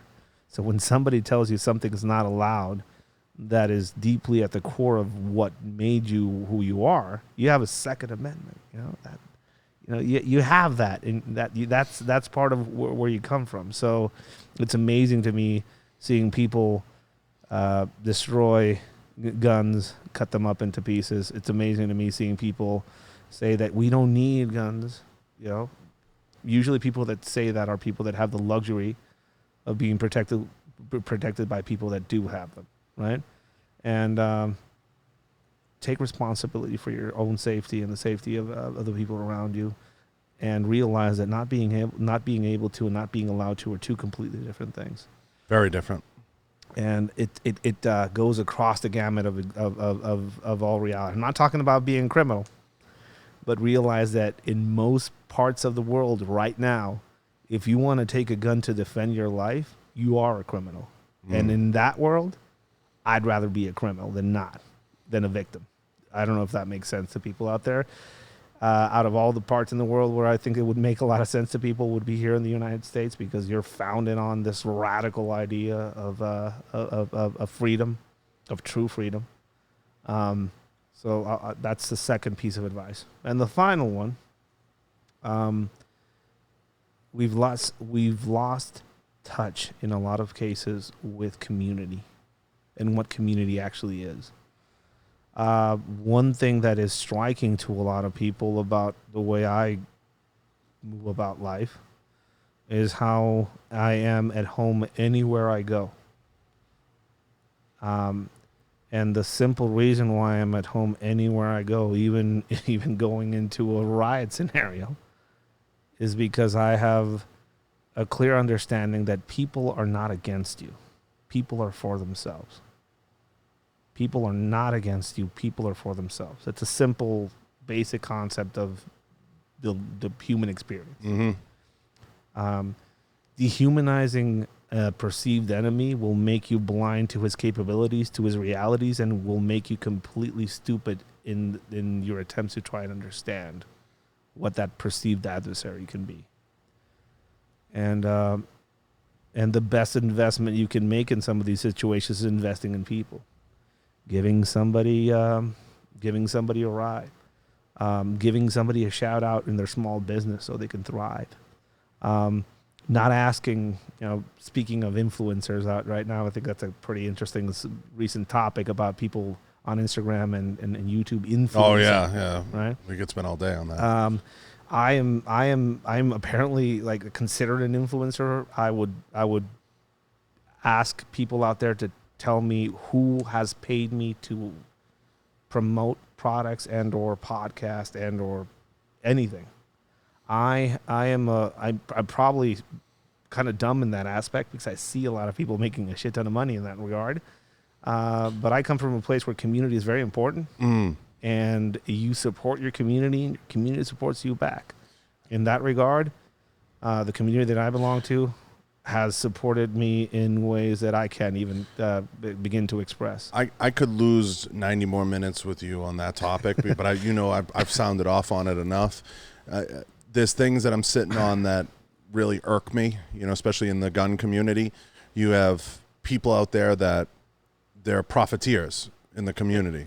And I am a big believer that if it makes money, it makes sense. And you and I have talked about this. I get that. My issue sometimes is some people that we've anointed as false gods, and I've spent a whole podcast on this in the community. They're out there peddling political stuff, but then turning it into how can I sell a T-shirt, or how I can sell a mug, or how I can sell this, or I try not to name names in this because the idea of the show isn't, I want to strengthen the community, but at the same time, you have to understand, I did a podcast where I said this. If you think for 1 second people are doing reviews for free for the greater glory of the, it's not real. That's not real life. Nobody's going to trade their time for free. It's just, that's not real life. So people are going to do paid reviews. You have to know that. You have to expect that. Coca-Cola, Pepsi, Nike. It's that is part. So one of the things for me is that I come from a community where the motto of the group that I used to work with was see no evil, hear no evil, speak no evil. Basically, shut your mouth. You didn't hear anything. You didn't see anything, right? And in Mexico, the alpha male, like the example of an alpha male, is somebody that leads by example, right? And if you don't, corporal punishment is still at the core of training in Mexico, and it's still the core of child raising in Mexico. Mm-hmm. My mom had a car antenna. I survived the wooden spoon. Well, my mom had a car antenna, and it was what it was, right? Coming up here to the U.S., seeing how things work up here, there's the disconnection in some of that. Main thing I'll say about this whole weird influencer thing. One, I've never done paid reviews of anything because I'm Catholic and I have a very guilty conscience. And if I don't like something, I just won't talk about it. Example of how community has had my back when I had theirs. A company called the Woobies, right? They make some awesome shoes. I got some. It said, hey, posted a picture of me. I like these shoes. They're pretty cool. They remind me of this and that. Awesome. They reached out. They said, hey, dude, like, do you want some shoes? Like what? How can we help you out? Sure, I'll try them. Yeah. Yeah. How can we help you out? It's like realistically, I'm gonna run the pair that I bought till they're destroyed because I live in the shit that I own. So thank you for making good shit. That's led me into now working with them on coming up with a signature shoe, right? Which is cool. Now they're helping me out. And I mean, that is an organic way that things work. It's relationship based. Yeah. Like the brands I work with, when I went into this, the walls you see behind you, the table here, Gallotech, Rhino, it's a relationship where it's like, John, hey, I want to start this show. How can we help you? It's organic. Yeah. It's not, I didn't come in saying, I want $10,000 and I'll do this. Well, we probably should, we probably should start that. Well, I always joke, if we played baseball, we'd be multimillionaires. Yeah. If we drove cars, we'd be, 100,000aires at least. My issue with it is twofold. And I said this on air, so it's not a secret. First, as a community, we can't be that dumb that people are going to do stuff for free. Yeah. So first, let's say that. Yeah. Because nobody does that. No. When you watch a movie, literally the plate carrier, the gun the rock carries, the car he drives, that's all bought and paid for advertising. Let's dispel that rumor right now. And that in and of itself is a review. Yeah. It's a validation. Yeah. So when you start an organic relationship, like when people come out and do the show, I won't pay for guests. I've had high profile guests. Everybody in this room knows that. Reach out to me and want to be on the show. And I've had people say, well, they want this. And I said, look. I just got paid a Monster Energy. Yeah. That's about it. So I tell people, I don't pay for guests. But if you come and you do the show, as you know and you've already seen, I'm very gracious to that. What do you need? Yeah. And I'll make it good, And I have said in the past, hey, I'm willing to put you up. It's whatever, let's work it out. I'll help the logistics of that. But I refuse to cross that line of doing paid guests. Yeah. It's a dangerous road you go down. It diminishes the product. Right. Which the product is a conversation. It diminishes it. Right. So I like 22 and 38 LCRs, and I have never talked to a single member of Ruger, right? And I know for a fact they're selling a lot of them because I promote them, because I like them, because it's a good gun, and I like them, and we do whole classes devoted to just the use of those types of guns. And I've never even talked to any of the owners, but it's when I did my knife design, I did it through Emerson. Emerson makes it a point to make his stuff in America. Harbor City, that's where he has his factory. He struggles to keep that made in America, and there's a lot of reasons why his products are how they are. And I've known him for a while. And when I remember offering up that design, I went around all the companies. Ernie's great. This is the day I want to make the design. Nobody gave me the time of day except him, right? And now it's out, and now it's pretty big success, and it's amazing. But the main thing that I just want to finish off with, the main thing is this: he invested in me, and I invested in him as far as a friendship and relationship for a long time, and I promoted whatever product he had because I appreciate them. I carried one of his knives for probably 6 years, and that's, I mean, that authenticity, that relationship, that organic relationship has been at the core of why I am where I am, right? And it's weird to me seeing people. And I'll clue everyone into how organic works. Like, I know a 22 manufacturer that would love to work with you. Volkortson sponsors the show. Scotty makes awesome stuff. Awesome. Scotty's coming here next week. This is how it works, people. Yeah. I would gladly be like, hey, you guys should talk. Yeah. Well, my whole thing is that, hey, what's your product? That? Okay, let me see. Oh, that's cool. Let me carry it for a bit and let me see if I can destroy it. I got one on the wall. And that's how it starts. It has to start that way. Yeah, You're right. But if you give me, hey, check out this, like, wow, that's unique. Right? Would you want to promote it? No, because if somebody finds out that I have something that doesn't work and I really don't like it, that's going to diminish. It's why you don't see as many high-profile people work with certain gun manufacturers, and I'm not going to call them out. And that's why you still see them work with a Glock or work with a Smith & Wesson or work with certain brands, because they're just proven over such a period of time, and the track record's just too strong. And especially when it comes to hard pounding, we've all listened. I'm not saying anything exciting. You, me, anybody. We've all been on ranges where thousands of rounds have been flung, and we all know the first guns that go down. Yeah. And we could sit here and debate it all day, but there's just certain polymer frame pistols that just run. Yeah. Or seeing how things go full circle. And I remember, like, I carried an MP5 with a Navy Trigger Group for work for a while. And I remember the comments on the internets when I used to post it up, how, really? 9mm subgun? Pistol round? That's what you're running with? Like, and then and how now subguns are like a thing, the cycle's back. I live off my life experience. That's legitly what I live off. I live off my opinion based on that life experience, and I try and keep myself honest, and people definitely keep me honest and call me out on any sort of bullshit that I say. So I think that's the key to longevity. I've been at this for about 6 years, if not a bit more, and I've slowly grown, but I've never had it. I've never paid for any sort of promotion. Yeah, the only thing I want to dispel in that, and that's, I mean, and we've been going for 90 minutes, so I don't want to go down this rabbit hole because it'll inflame me. It'll cause like 2 hours of your life lost. The influencer thing, the first thing we all have to get over, like I said, I don't know the solution that brings it all full circle, but the first thing to get over is people are paid to do reviews. Yeah. Like that's life. And if I'm not in that game, you're not necessarily in that game. You review what you love.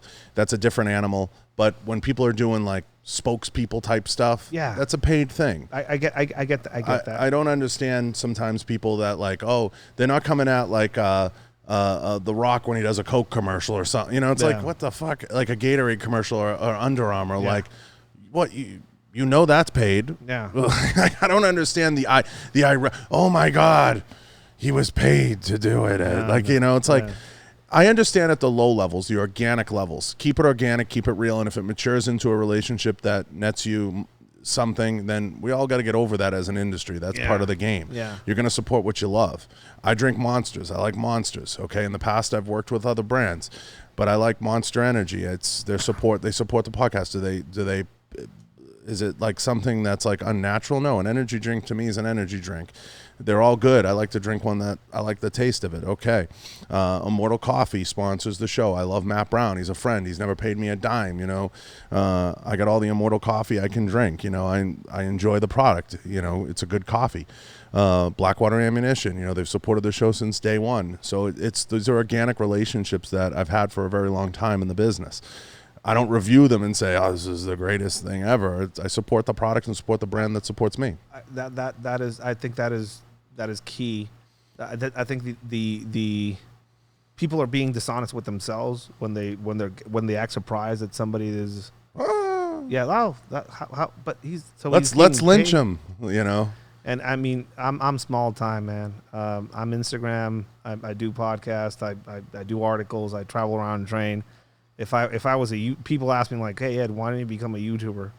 Well, number one, I hate YouTube, and number two, it's me, it's my business manager, and somebody that helps me out with a mail, and that's about it. Yeah, and I keep it small and simple because I'm a traveling donkey show. You've been on bigger podcasts than this, but I've had very high profile people ask me, "John, I want to get into podcasting. What do you think?" I say, well, there's two forms.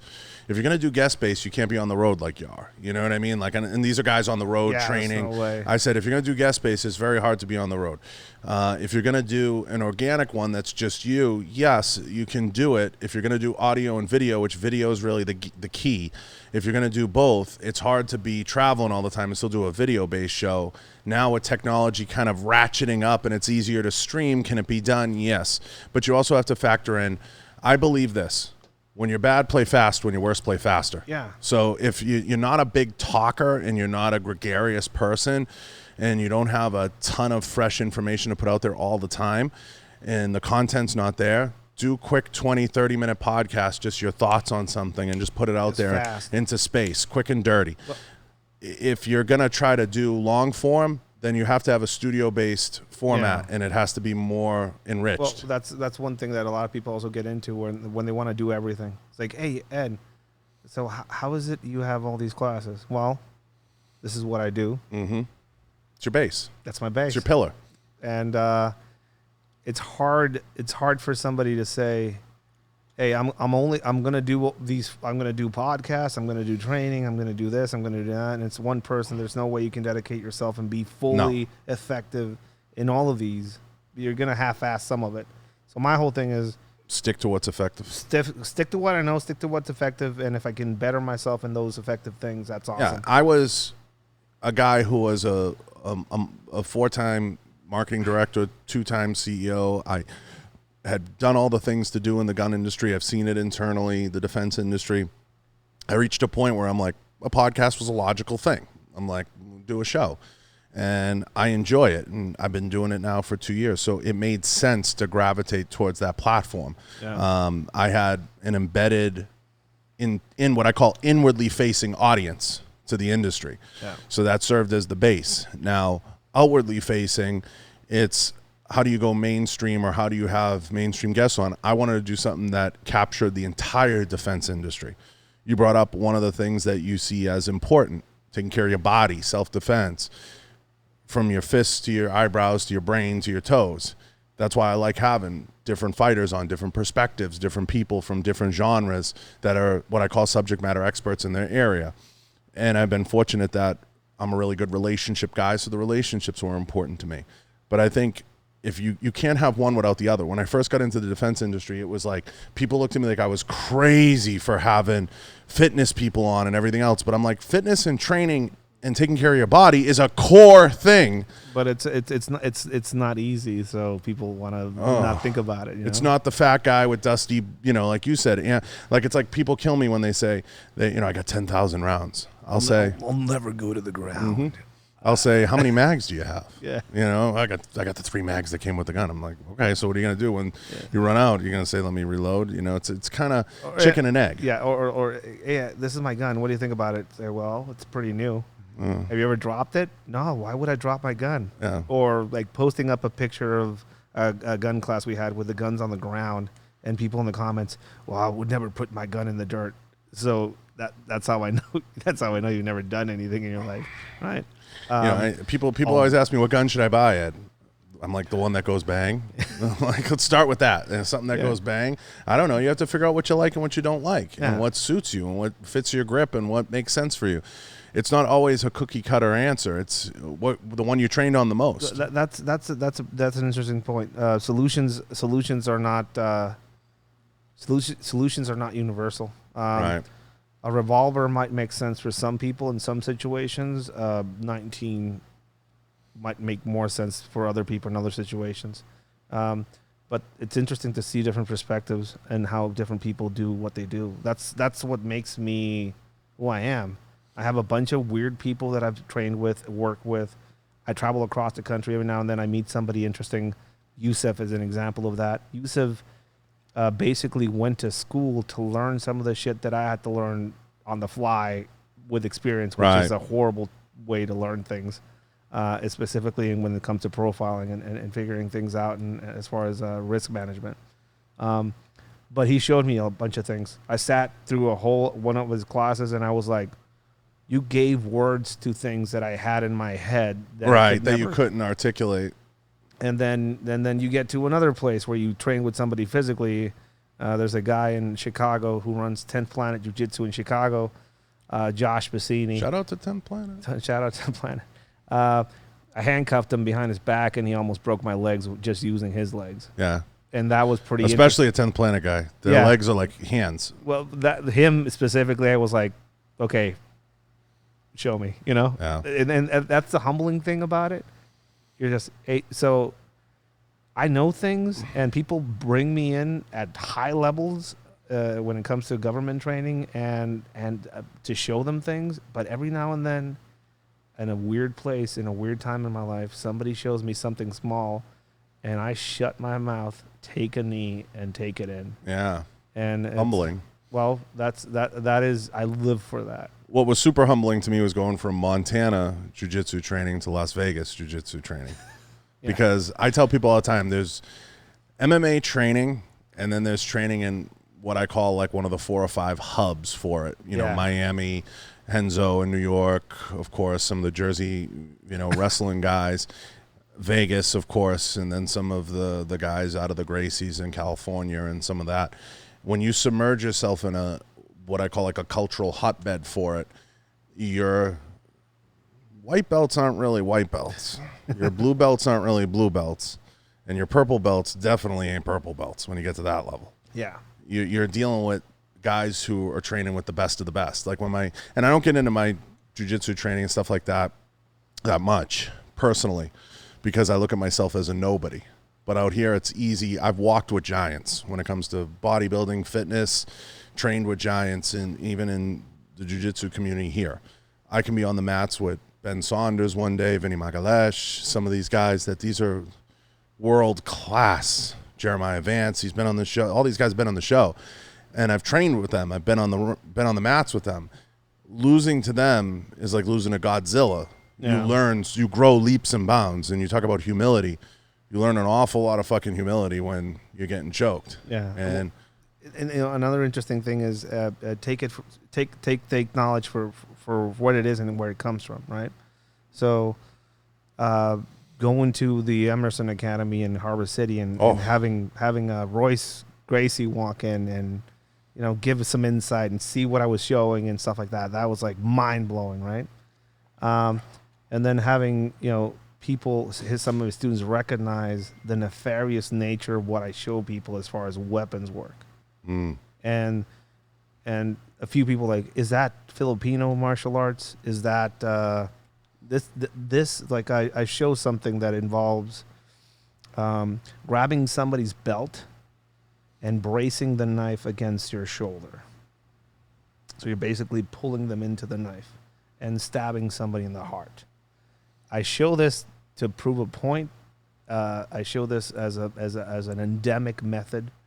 The person that showed me that was a highly experienced Sicario who would use knives in a Colt 45 Gold Cup for his two main weapons to kill people. It is such a weird sensation having your belt being pulled forward, and one stab into the heart is all it takes to end you, right? And he would hide the knife underneath his armpit and actually raise his hands and walk towards you in a very unassuming manner, and all of a sudden that thing would be flicked out. I showed them that, and they were like, "What the hell is that?" And I told them, that comes from the source. They're not there to roll with you. They're not there to try and agree to a match with you. They're there to kill you. And maybe walk downstairs and take an orange juice out of your fridge, drink it before they leave. That is a different animal. And that's something I talk a lot about with my coach here, Coach Casey Halstead at 10th Planet, when we talk about mat training versus real life training versus the concrete. Yeah. There's a lot of guys who are great on the mat, and I'm the first to tell you, having some belts is critical. Yeah. Because it shows an understanding of technique. Okay, so when you have pieces of paper, and Tony used to joke when I used to go down to Miami, he used to be like, John has more pieces of paper than anybody here. I'm just going to make that clear. Do I have the street training that somebody like you or Tony or certain guys have in my circle? No. I just don't have the street hours. I have some, I don't have enough. But at the same time, I've got a lot of pieces of papers that say I can watch something and understand maybe who trained the guy, what they're doing, what they're trying to do. But that's just from being an executive in the business and wanting to understand you guys. And that's what always got me the respect of the guys at the street level. Is I said, I'm not trying to be you. Yeah. I'm trying to understand you. I always tell people there is a poison in emulation, right?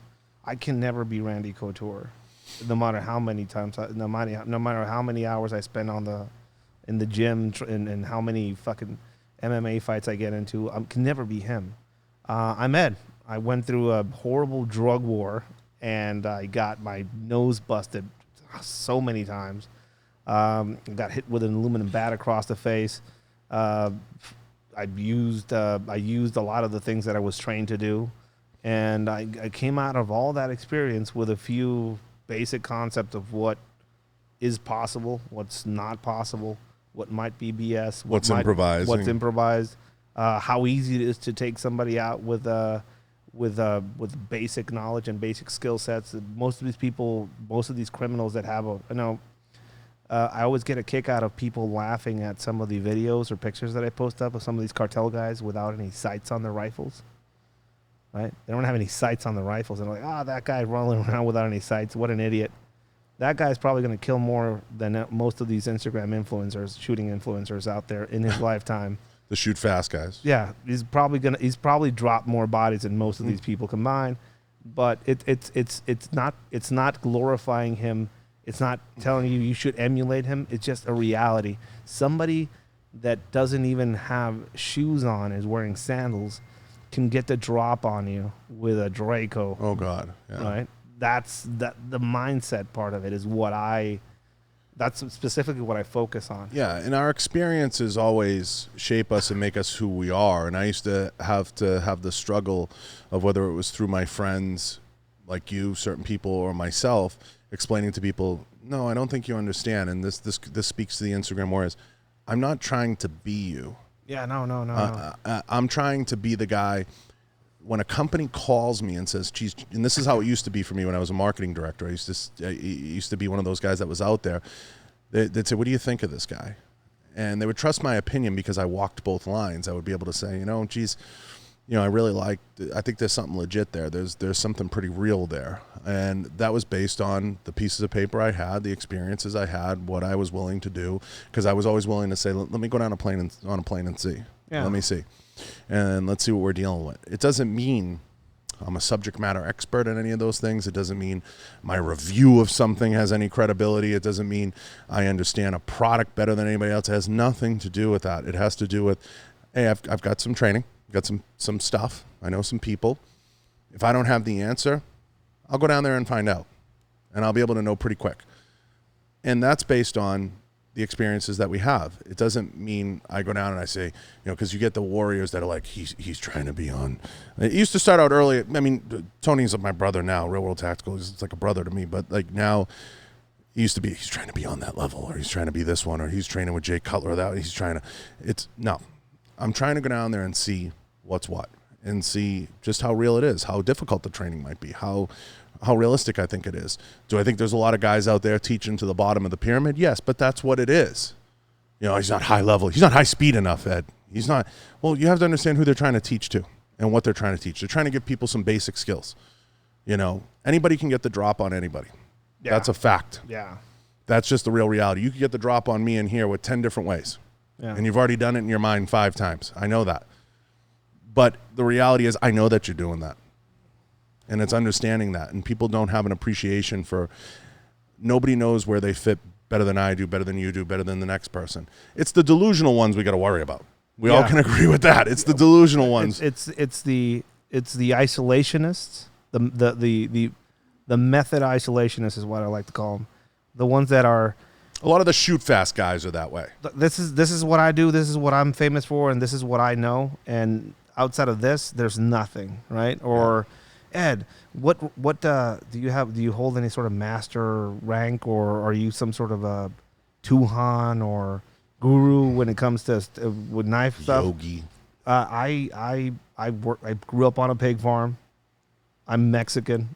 That's my pedigree when it comes to utilizing pointed objects. Now, and also, I would always take a knee, give cigarettes, talk to people, record, write down, and take all the information from whatever source I had in front of me. And I've always been able to be open in that regard. And how you develop that information. Yeah. And also, I'm honest in the fact that if I want to show you how to kill somebody with a pointed object, I don't need to do a 6 DVD set to do that.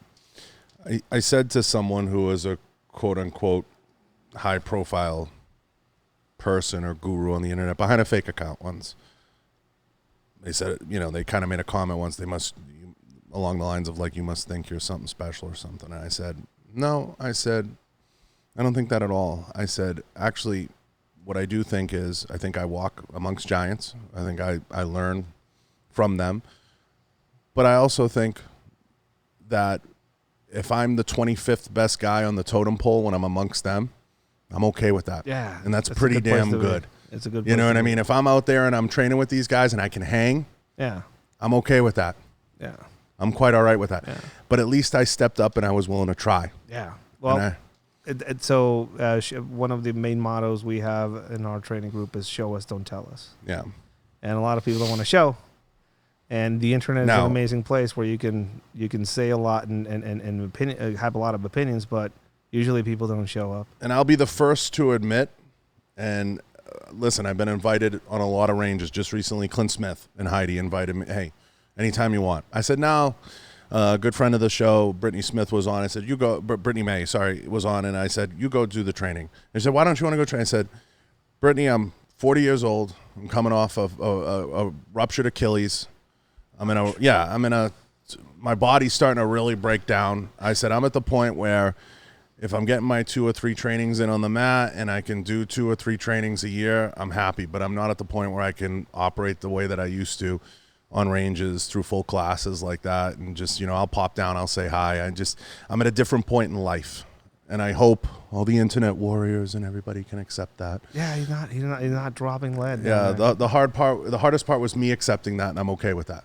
I'm just reaching a point in life where things are starting to break down. I can't do it like I used to, and I get it. So I'm of the mindset that if I can't do, I shouldn't show, right? So and a few people that were with me in California, in Upland, California, a few weeks ago were witness to this. I sparred with a 22, 21-year-old for an hour. And it's not a good idea. No. I may have won the match, but he won by survival. The next day he was doing cartwheels and just skipping along the way. Yeah, and I was in a fetal position in the shower, right? In a wheelchair. But who are you? Who are you to talk about and or show things that you can't do? So I always tell people, show us, don't tell us. I remember clearly hearing that and saying, yeah, that's, and there'll come a time when I can't show you. Yeah. And I won't tell you. That will change my ability to tell you. Those that can't do teach usually. That's a reality. Mm-hmm. I went through 12 years that was horrific on my body, and I'm still struggling with some of the after effects of that. Yeah, of that experience. I think I'm at the phase where I can't do it repeatable over 5 rounds, 10 rounds. I'll show you once. Yeah, I'm at that stage where you could say to me, John, demo this, and I could demo it. Am I at the stage where, like you said, I can go fight a 23-year-old 4 rounds in a row? No, it's probably not going to go well for me, but I wouldn't want to be in the first round. Yeah. Probably not the second. Yeah. It's going to be a rough go. Yeah. Especially if the guy's given weight, which most are. Yeah. In their situations with me. Can I demo a shooting drill, certain stuff? Yeah, of course. Can I do it in 120 degrees of heat for 5 hours straight? No, I'm getting at that stage of the game. It's just, I don't have it like I did.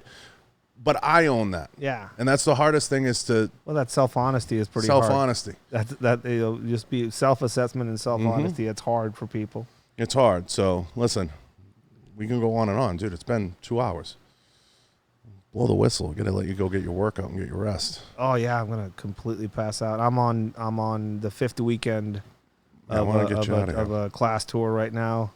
This is going to be the last one, and then I'm going to spend Halloween and Day of the Dead favorite holiday. Imitating a body by just being passed out somewhere. So let everybody know where they can find you, how they can reach you, and where you're going to list the classes.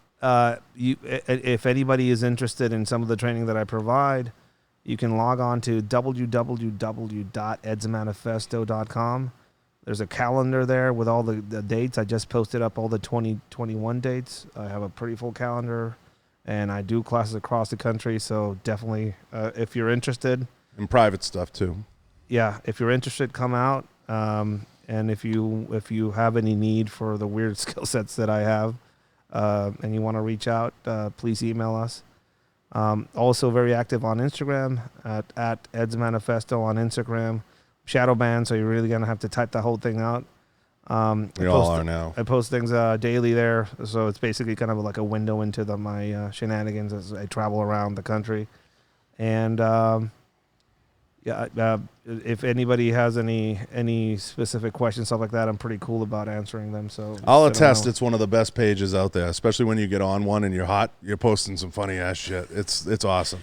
A good measuring stick for people that aren't full of themselves is a good sense of humor about themselves and about the world. So it's like the sarcasm runs deep on my page all the time. I mean, if you're not laughing at the world burning, I don't know. I mean, you're probably crying, and I'm really bad at crying, so I'd rather laugh. Yeah, you learn to shut off emotion. Well, I appreciate it, and I want to thank. Real quick, I want to go through the sponsors real fast. I want to thank Gallo Technologies, Rhino Metals, Right On Optics, Volquartz and Firearms, which I should connect you with them, and then Blackwater Ammunition, Galco Leather Holsters. Can't do it without the sponsors. We appreciate all of them. We actually had some good donuts before from Pink Box, so shout out to them. Oh, yeah. And Pelican. Of course, we'll thank Pelican Products, too. I appreciate everyone. I appreciate everyone stopping in. Ed's more than gracious. I'll put all his links below for everyone that tuned in and took the time. I appreciate you, and I appreciate Ed for stopping in. It's always great, getting some insight from him. I know it was tough for him time-wise, but I appreciate you for sure. We're going to sign off.